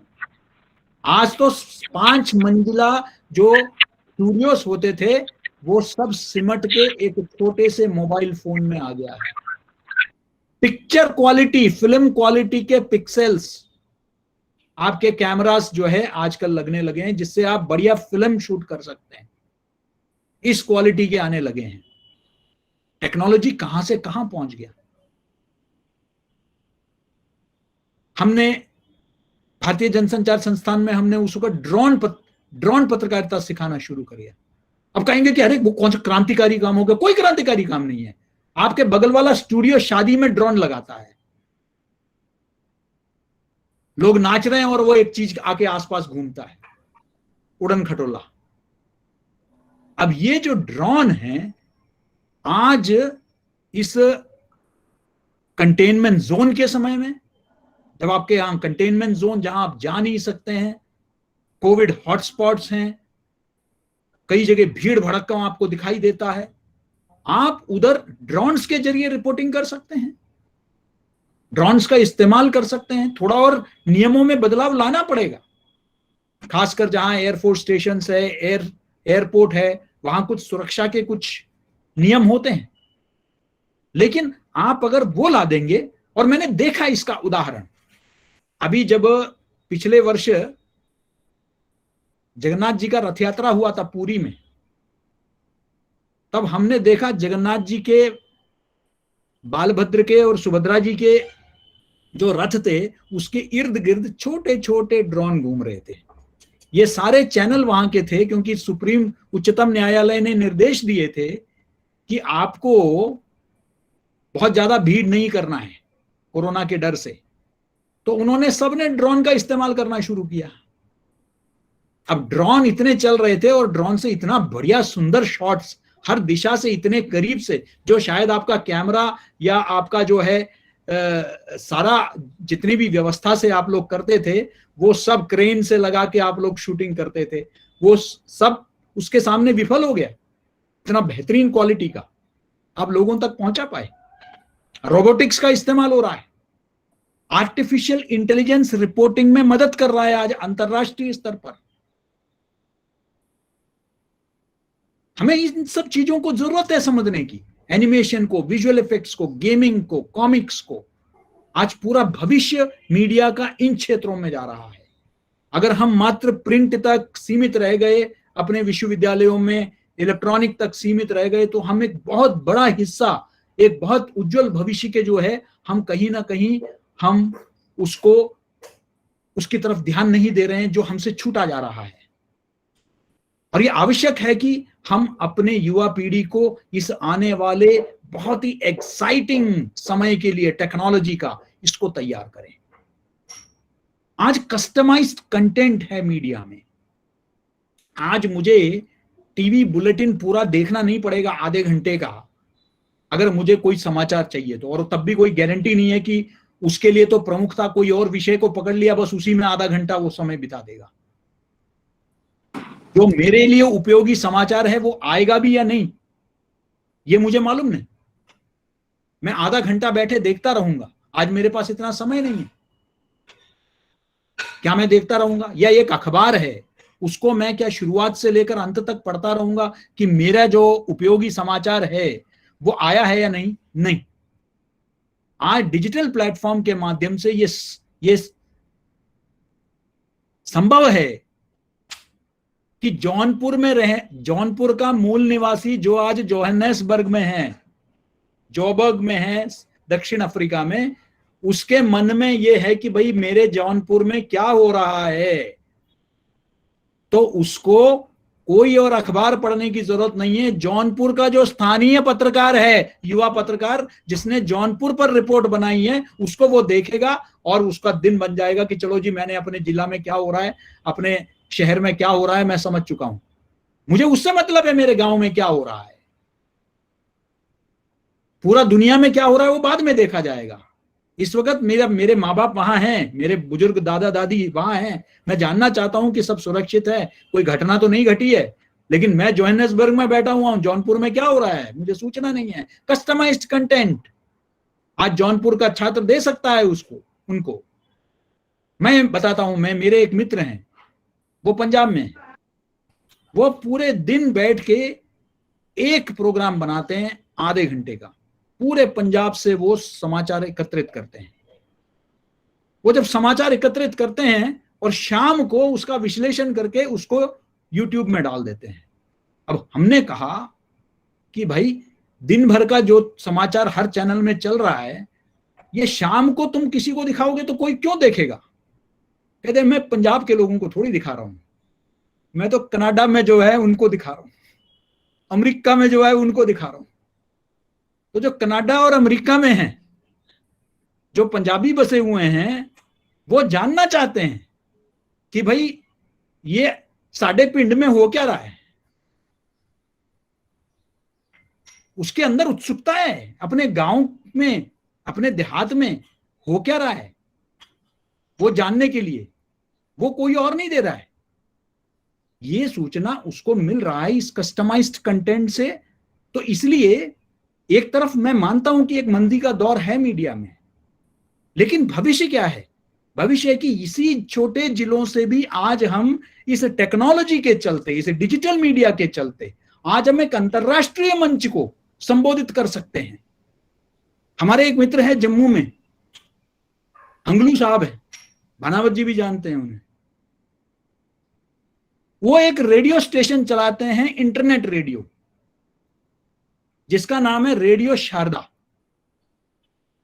और उसमें कश्मीरी पंडित समुदाय का लोकगीत, लोक कलाएं, लोक संगीत, उनके उत्सव, पारंपरिक सारा वो उसको उन्होंने पूरी तरीके से उन्होंने उसको वो उस कार्यक्रमों में समाहित करते हैं।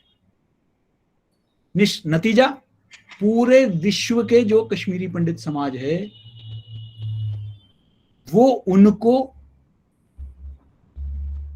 सुनते हैं। इंटरनेट रेडियो, तो ये डिजिटल युग में आज इंटरनेट रेडियो के माध्यम से आप पूरे एक वैश्विक स्तर पर आप लोगों तक पहुंच सकते हैं।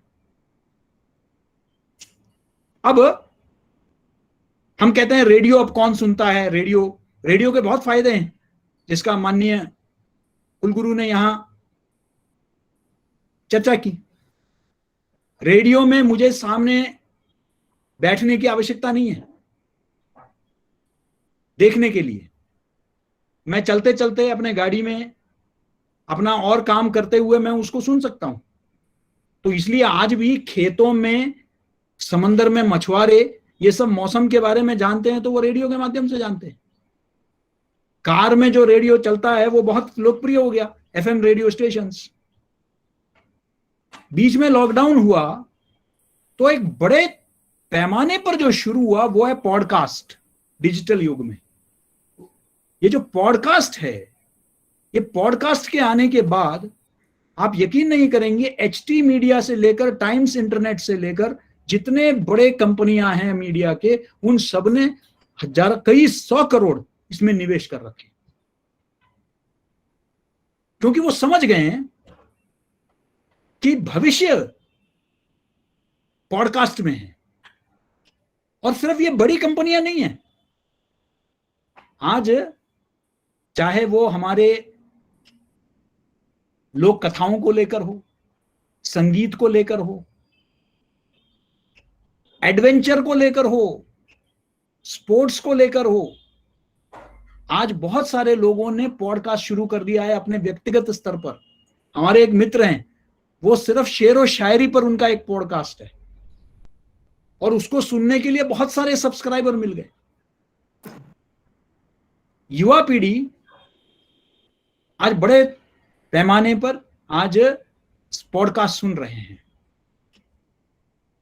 और उसका नतीजा यह है कि आज पॉडकास्ट में बहुत बड़ा निवेश डल रहा है। हमें इस चीज को समझने की जरूरत है। यूट्यूब,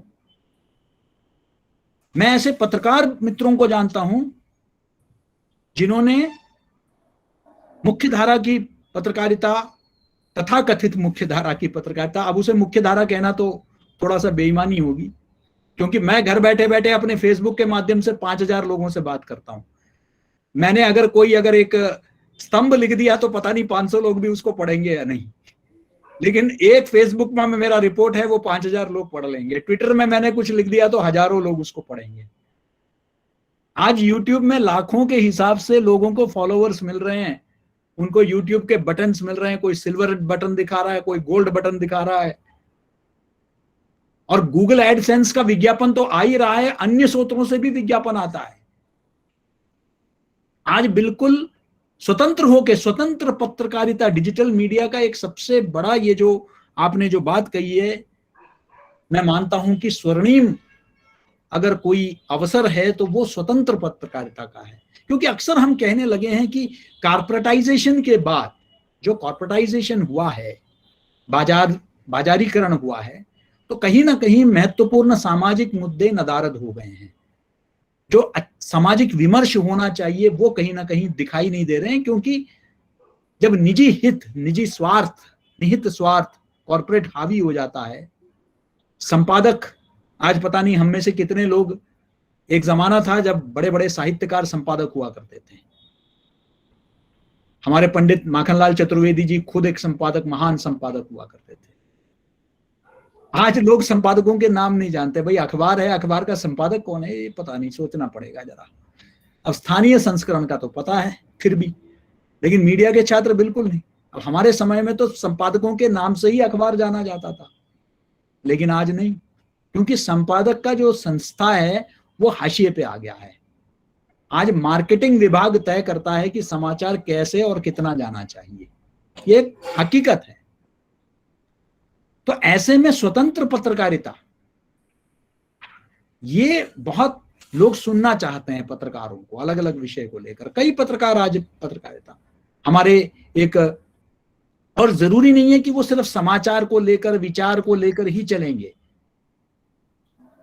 हमारे एक मित्र हैं, उन्होंने, युवा साथी हैं, उन्होंने मुख्यधारा की पत्रकारिता छोड़ दी और उन्होंने ये समझा कि देखिए, युवा पीढ़ी को जब वो करियर में जाते हैं तो उनको कोई गाइड करने वाला नहीं होता है। उनको प्रवेश जो परीक्षाएं देनी होती है, सिविल सर्विस की तैयारी करनी होती है, टीचर्स का तैयारी होता है, आपका यूजीसी नेट होता है, अलग अलग संस्थाओं का जो प्रवेश परीक्षाएं हैं उसको देना पड़ता है। तो उसका प्रशिक्षण, उसके जो विशेषज्ञ हैं उनसे साक्षात्कार, उसमें जो कैसे कैसे बहुमूल्य टिप्स, नुस्खे सफल होने के, ये सब उन्होंने अपना एक नॉलेज ट्रैक के नाम से उन्होंने शुरू कर दिया। हजारों की संख्या में आज लोग जो है उनके साथ जुड़ गए और उसमें आज उनके पास अपना एक 4-5 लोगों का टीम भी है। मैं अपना रीवा परिसर में गया था कुछ दिन पहले, तो एक छोटे से फ्लैट में से रीवा में, और उसमें ज्यादातर हमारे परिसर के जो छात्र हैं वो लोग जुड़े हुए थे। तो एक चैनल चल रहा है जिसको कहते हैं कि विंध्या न्यूज। अब यूट्यूब चैनल विंध्य के उस इलाके में रहने वाले जो लोग हैं वो सब उसको जो है वो लोग देखते हैं। वहां उस स्थानीय, तो सामुदायिक पत्रकारिता, community newspapers, community media, community radio, इसका एक कॉन्सेप्ट बहुत सालों से चल रहा है ऑस्ट्रेलिया में, कनाडा में, इवन यूएस में। लेकिन आज डिजिटल के चलते आज हम देख रहे हैं कि आज बड़े तादाद में, आज हम भारत में भी आज क्षेत्रीय भी कहना उचित होगा, स्थानीय चैनल चल रहे हैं जिसको लोग देखते हैं बड़े रुचि के साथ। आज गांव देहात में पत्रकारिता हो रही है। हमारे एक मित्र हैं अपने उत्तर प्रदेश में ही, नीलेश मिश्र जी, गांव कनेक्शन चलाते हैं। अपना बुंदेलखंड में जो है वो खबर लहरिया स्थानीय महिलाएं चलाती हैं, वो रिपोर्ट करते हैं स्थानीय मुद्दों को लेकर। तो क्या हुआ है कि डिजिटल ने माध्यमों का लोकतांत्रिकरण कर दिया है। इसमें कुछ सवाल जरूर है, वो भी चुनौतियां हैं। जैसे कुछ चुनौतियां हैं कि इन्फोडेमिक, या आप जिसको आज कहते हैं मिस इंफॉर्मेशन, डिस इंफॉर्मेशन, क्या ये प्रशिक्षित है? क्या कई लोगों के पास पत्रकारिता का कोई प्रमाण पत्र भी नहीं है, पत्रकारिता का कोई प्रशिक्षण भी नहीं लिया है। तो फिर हम आप किस लिए बैठे हैं मनोज जी? हम जरूरी है कि पत्रकारिता के छात्रों को ही हम प्रशिक्षण देंगे? ये जो नवागत पत्रकार हैं, जो नए नए डिजिटल प्लेटफॉर्म शुरू किया है, उनके लिए क्यों नहीं हम लोग प्रशिक्षण शुरू कर सकते हैं? हम इनके लिए भी प्रशिक्षण शुरू करेंगे, ताकि, क्योंकि पत्रकारिता मात्र मोबाइल चलाने आना या 4 शब्द लिखने आना नहीं है। पत्रकारिता में नैतिकता है, पत्रकारिता में मूल्य है। पत्रकारिता करना हो तो संविधान को समझना होगा, पत्रकारिता समझना है तो देश के कानून को समझना होगा, आरटीआई को समझना होगा, आरटीई को समझना होगा, राइट टू एजुकेशन, शिक्षा के अधिकार को समझना होगा, सूचना के अधिकार को समझना होगा। पत्रकारिता में अधिकारी नहीं होता है, दायित्व भी होता है। इसको भी समझने की आवश्यकता है। ये कौन सिखाएगा? मोबाइल तो आजकल बच्चे भी चला लेते हैं, शायद हमसे बेहतर। मुझे भी कोई कभी कभी कुछ एप्लीकेशन समझ में नहीं आता तो मैं घर के बच्चों को ही बुलाता हूं, वो 2 मिनट के अंदर पूरा समस्या समाधान करके दे देते हैं कि भाई दे दीजिए, ठीक हो गया, बढ़िया, फर्स्ट क्लास। लेकिन क्या पत्रकारिता सिर्फ टेक्नोलॉजी है क्या? हम टेक्नोक्रेट नहीं तैयार कर रहे हैं, हम पत्रकार तैयार कर रहे हैं, जिनका समाज के प्रति एक संवेदनशीलता होना आवश्यक है, अति आवश्यक है। पत्रकारिता में सामाजिक सरोकार होना आवश्यक है। अगर ये नहीं तो पत्रकारिता का कोई आधार नहीं है। इसलिए हमको ये भी सिखाना है कि पत्रकार बनना है, पक्षकार नहीं बनना है। हमको ये सिखाना है कि एक्टिविस्ट नहीं बनना है, फैक्टिविस्ट बनना है। फैक्ट, तथ्यों के आधार पर साक्ष्य आधारित पत्रकारिता करनी है। ये कुछ चुनौतियां हैं और इसके वजह से प्रिंट एक तरह से आज बचा हुआ है। वो उसका एक कारण ये भी है कि प्रिंट में आज भी विश्वसनीयता ज्यादा है। लिखित जो वाक्य है उसमें ज्यादा भरोसा है। उनको पता है टीवी में क्या है, एक टिकर चला देंगे, उसको बाद में बंद कर देंगे। डिजिटल में एक खबर चला देंगे, उसको हटा देंगे। लेकिन प्रिंट में एक बार छप गया सो छप गया, फिर उसको आप वापस थोड़े ही ले सकते हैं। तो इसलिए उसमें चेकिंग होता है, क्रॉस चेकिंग होता है, एक पूरा संपादकीय प्रक्रिया होता है, जिसके चलते उसकी विश्वसनीयता बनी हुई है। समय आ गया है डिजिटल में भी उस विश्वसनीयता को लाने की आवश्यकता है। डिजिटल का भविष्य बहुत उज्जवल है। बहुत सारे ऐसे आयाम हैं, शायद मैं क्योंकि समय का अभाव भी है, मैंने शायद आधा घंटा जो आपने मुझे समय दिया था उससे ज्यादा ही समय ले लिया है। लेकिन मैंने प्रयास किया है कि उन सब विषयों को, कि आज भविष्य की बात हम सब करते हैं तो इनसे हटके नहीं। अब आप मास कम्युनिकेशन का एक अभिन्न अंग है सिनेमा। अब सिनेमा में आज के तारीख में आप ओटीटी पर चर्चा किए बगैर क्या आप सिनेमा पर चर्चा कर सकते हैं क्या? अब ओटीटी बोलते ही कई लोगों को लगता है, अरे घिन्न सी आती है, अरे उसमें तो अपशब्दों का प्रयोग होता है, गाली गलौज होता है। अरे भाई, कंटेंट में दिक्कत है, प्लेटफॉर्म में थोड़ी दिक्कत है। प्लेटफॉर्म तो लोकतांत्रिकरण कर रहा है। सोशल मीडिया में भी कई लोग गलत लोग आ गए हैं। क्या पहले पीठ पत्रकारिता नहीं होती थी? क्या होती थी? पहले भी होती रही है। टेलीविजन में स्टिंग के नाम पर लोग क्या बदनाम नहीं करते थे? क्या करते थे। गलती माध्यम की नहीं है, उस माध्यम में जो सॉफ्टवेयर डलता है, जो काम करते हैं, गलती उनकी है। अब उसके लिए आप प्लेटफॉर्म पर थोड़ा ही दोष ठहरा सकते हैं। इसलिए ये आवश्यक है कि हम ये जो ओटीटी प्लेटफॉर्म है इसका सदुपयोग करें। ये लोकतांत्रिकरण है। आज 148 रुपए में आप जो है बैठ के घर बैठ के अपने पसंद का फिल्म नेटफ्लिक्स में देख सकते हैं। अब गंदा फिल्म ही बन रहा है तो वो क्या दिखाएगा? अब अच्छा फिल्म बनाइए ना, हम लोग तैयार करें लोगों को। आज सबसे अच्छी बात यह है कि we have moved from the age of, जो बुद्धू बक्सा कहते थे ना, इडियट बॉक्स, एक तरफ होता था संवाद, उस एक तरफ से हटकर आज हम एंगेजमेंट के फॉर्मेट में आ गए हैं, जहां हम सीधे सीधे वार्तालाप कर रहे हैं अपने मीडिया से।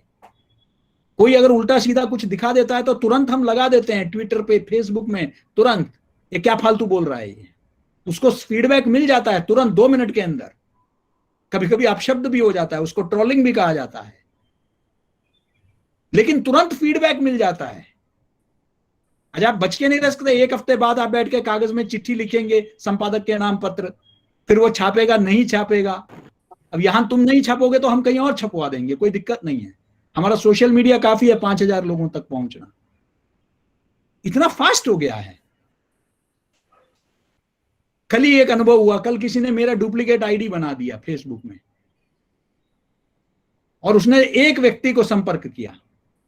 वो जानते हैं कि मैं पैसा तो लेने, मतलब किसी से मांगने वालों में हूं नहीं। उसने तुरंत कह दिया तुम तो हो ही नहीं सकते केजी सर।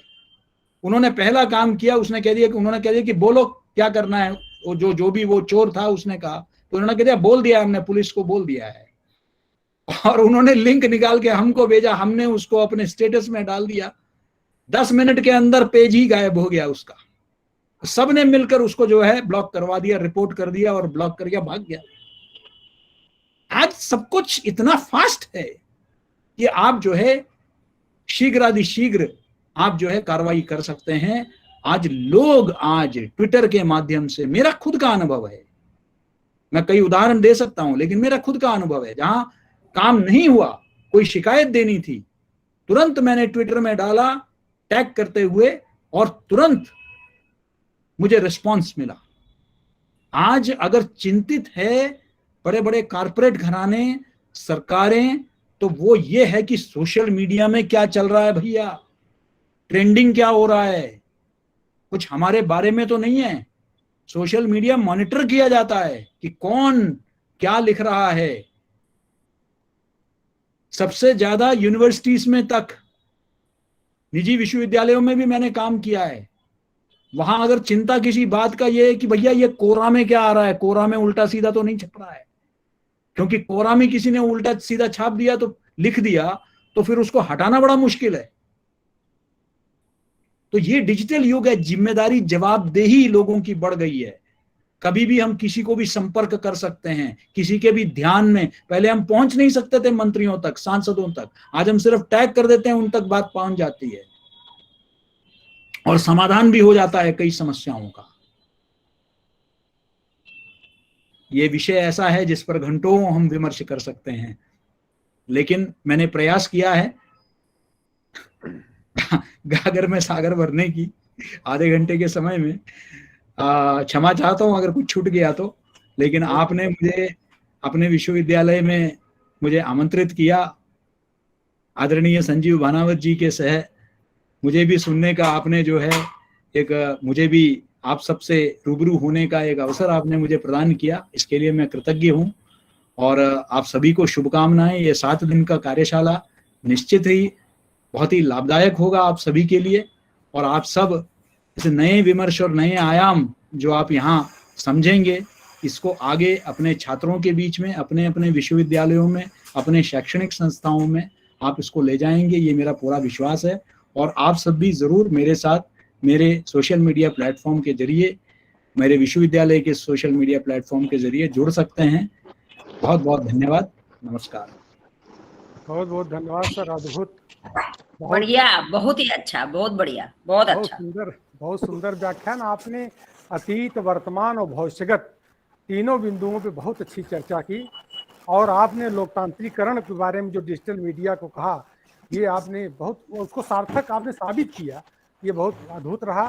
मैं आपको इस मंच से विश्वविद्यालय परिवार की ओर से बहुत धन्यवाद ज्ञापित करता हूँ सर। आपका स्नेह सदा बना रहे।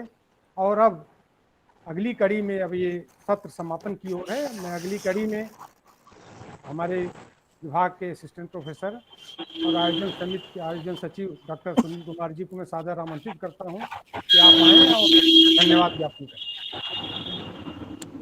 सभी को बहुत बहुत नमस्कार। आज का जो 7 दिवसीय कार्यशाला का उद्घाटन समारोह है, डिजिटल दौर में मीडिया का बहुआयामी स्वरूप, यह विषय अपने आप में पूर्ण रूप से कंप्लीट विषय है, जिसमें मीडिया के सभी आयाम आ गए, कोई अछूता नहीं। खास तौर से मैं सबसे पहले विश्वविद्यालय की कुलपति प्रोफेसर निर्मला यश मौर्य जी, जो हम लोग की मुखिया हैं,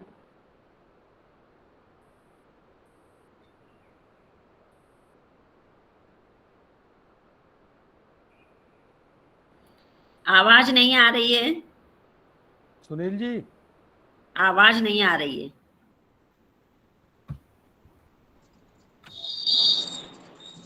स्रोत हैं।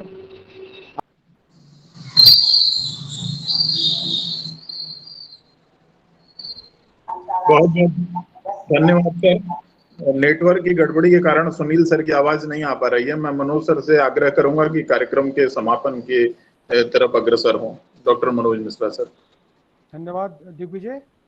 मैं अंत में अपने सभी माननीय अतिथिगण का, माननीय प्रोफेसर के.जी. सुरेश साहब का, माननीय प्रोफेसर संजीव भानावत जी का, हम सब की प्रेरणा स्रोत और जो सदा हम लोगों को उन्मुख करती हैं, और जिनके प्रयास से मैं बताना चाहूँगा प्रोफेसर के.जी. सुरेश सर को, इस कोविड पीरियड में शताधिक से अधिक वेबिनार आयोजित किया हम लोगों ने मैडम की प्रेरणा से। तो ऐसी हम लोगों की प्रेरणा स्रोत हमारी माननीय कुलपति प्रोफेसर निर्मला यश मौर्य जी, हमारे आयोजन समिति के अगुआ और IQAC के समन्वयक प्रोफेसर मानस पांडे जी, हमारे सह संयोजक डॉक्टर धर्मेंद्र सिंह जी, हमारे आयोजन समिति के आयोजन सचिव doctor Digvijay Singh Rathore, doctor Sunil Kumar ji, doctor Awadh Bihari Singh ji, doctor Chandan Singh, और जिसके कारण इस प्रतिकूल मौसम में हमारे 2 विद्यार्थी राणा सिंह और वीर बहादुर सिंह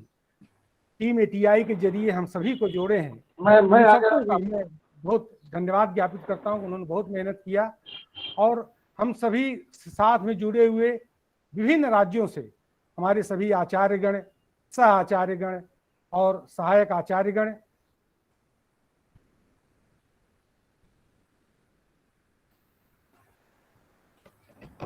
मनोज आपकी आवाज म्यूट हो गई है, आप म्यूट हो गए मनोज जी। आपने हम सभी माननीय अतिथिगण का व्याख्यान सुना और इसी तरह से हम लोग साथ बनाए रखेंगे। रोज हम लोग अगले 7 दिनों तक 4 बजे इसी प्लेटफार्म पर मिलते हैं। अपने सभी माननीय अतिथिगण का मैं हार्दिक स्वागत करता हूं और उनसे ये उम्मीद करता हूं भविष्य में सदा आपका सहयोग प्राप्त होता रहेगा। बहुत बहुत धन्यवाद, आभार। सभी को बहुत बहुत धन्यवाद। धन्यवाद आप सभी को, बहुत बहुत धन्यवाद सर। प्रणाम। प्रणाम सर। प्रणाम। मनोज सर आपको भी प्रणाम। प्रणाम मानस जी, बहुत बहुत धन्यवाद। Thank you sir. प्रणाम। आप सभी को बहुत बहुत धन्यवाद। टीम एटीआई को बहुत बहुत धन्यवाद, जिसके कारण प्रणाम sir.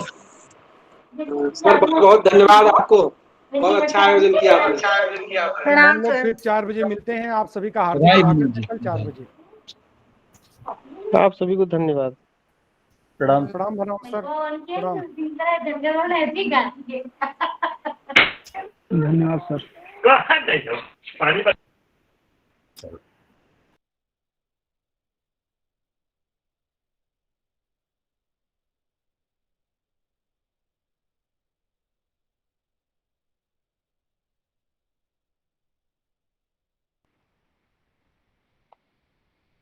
Sir feedback link, sir attendance link. Sir feedback form भेजो। धन्यवाद सर। फीडबैक फॉर्म भेजो। आयोजन समिति से अनुरोध है, फीडबैक लिंक आज की सेंड करें।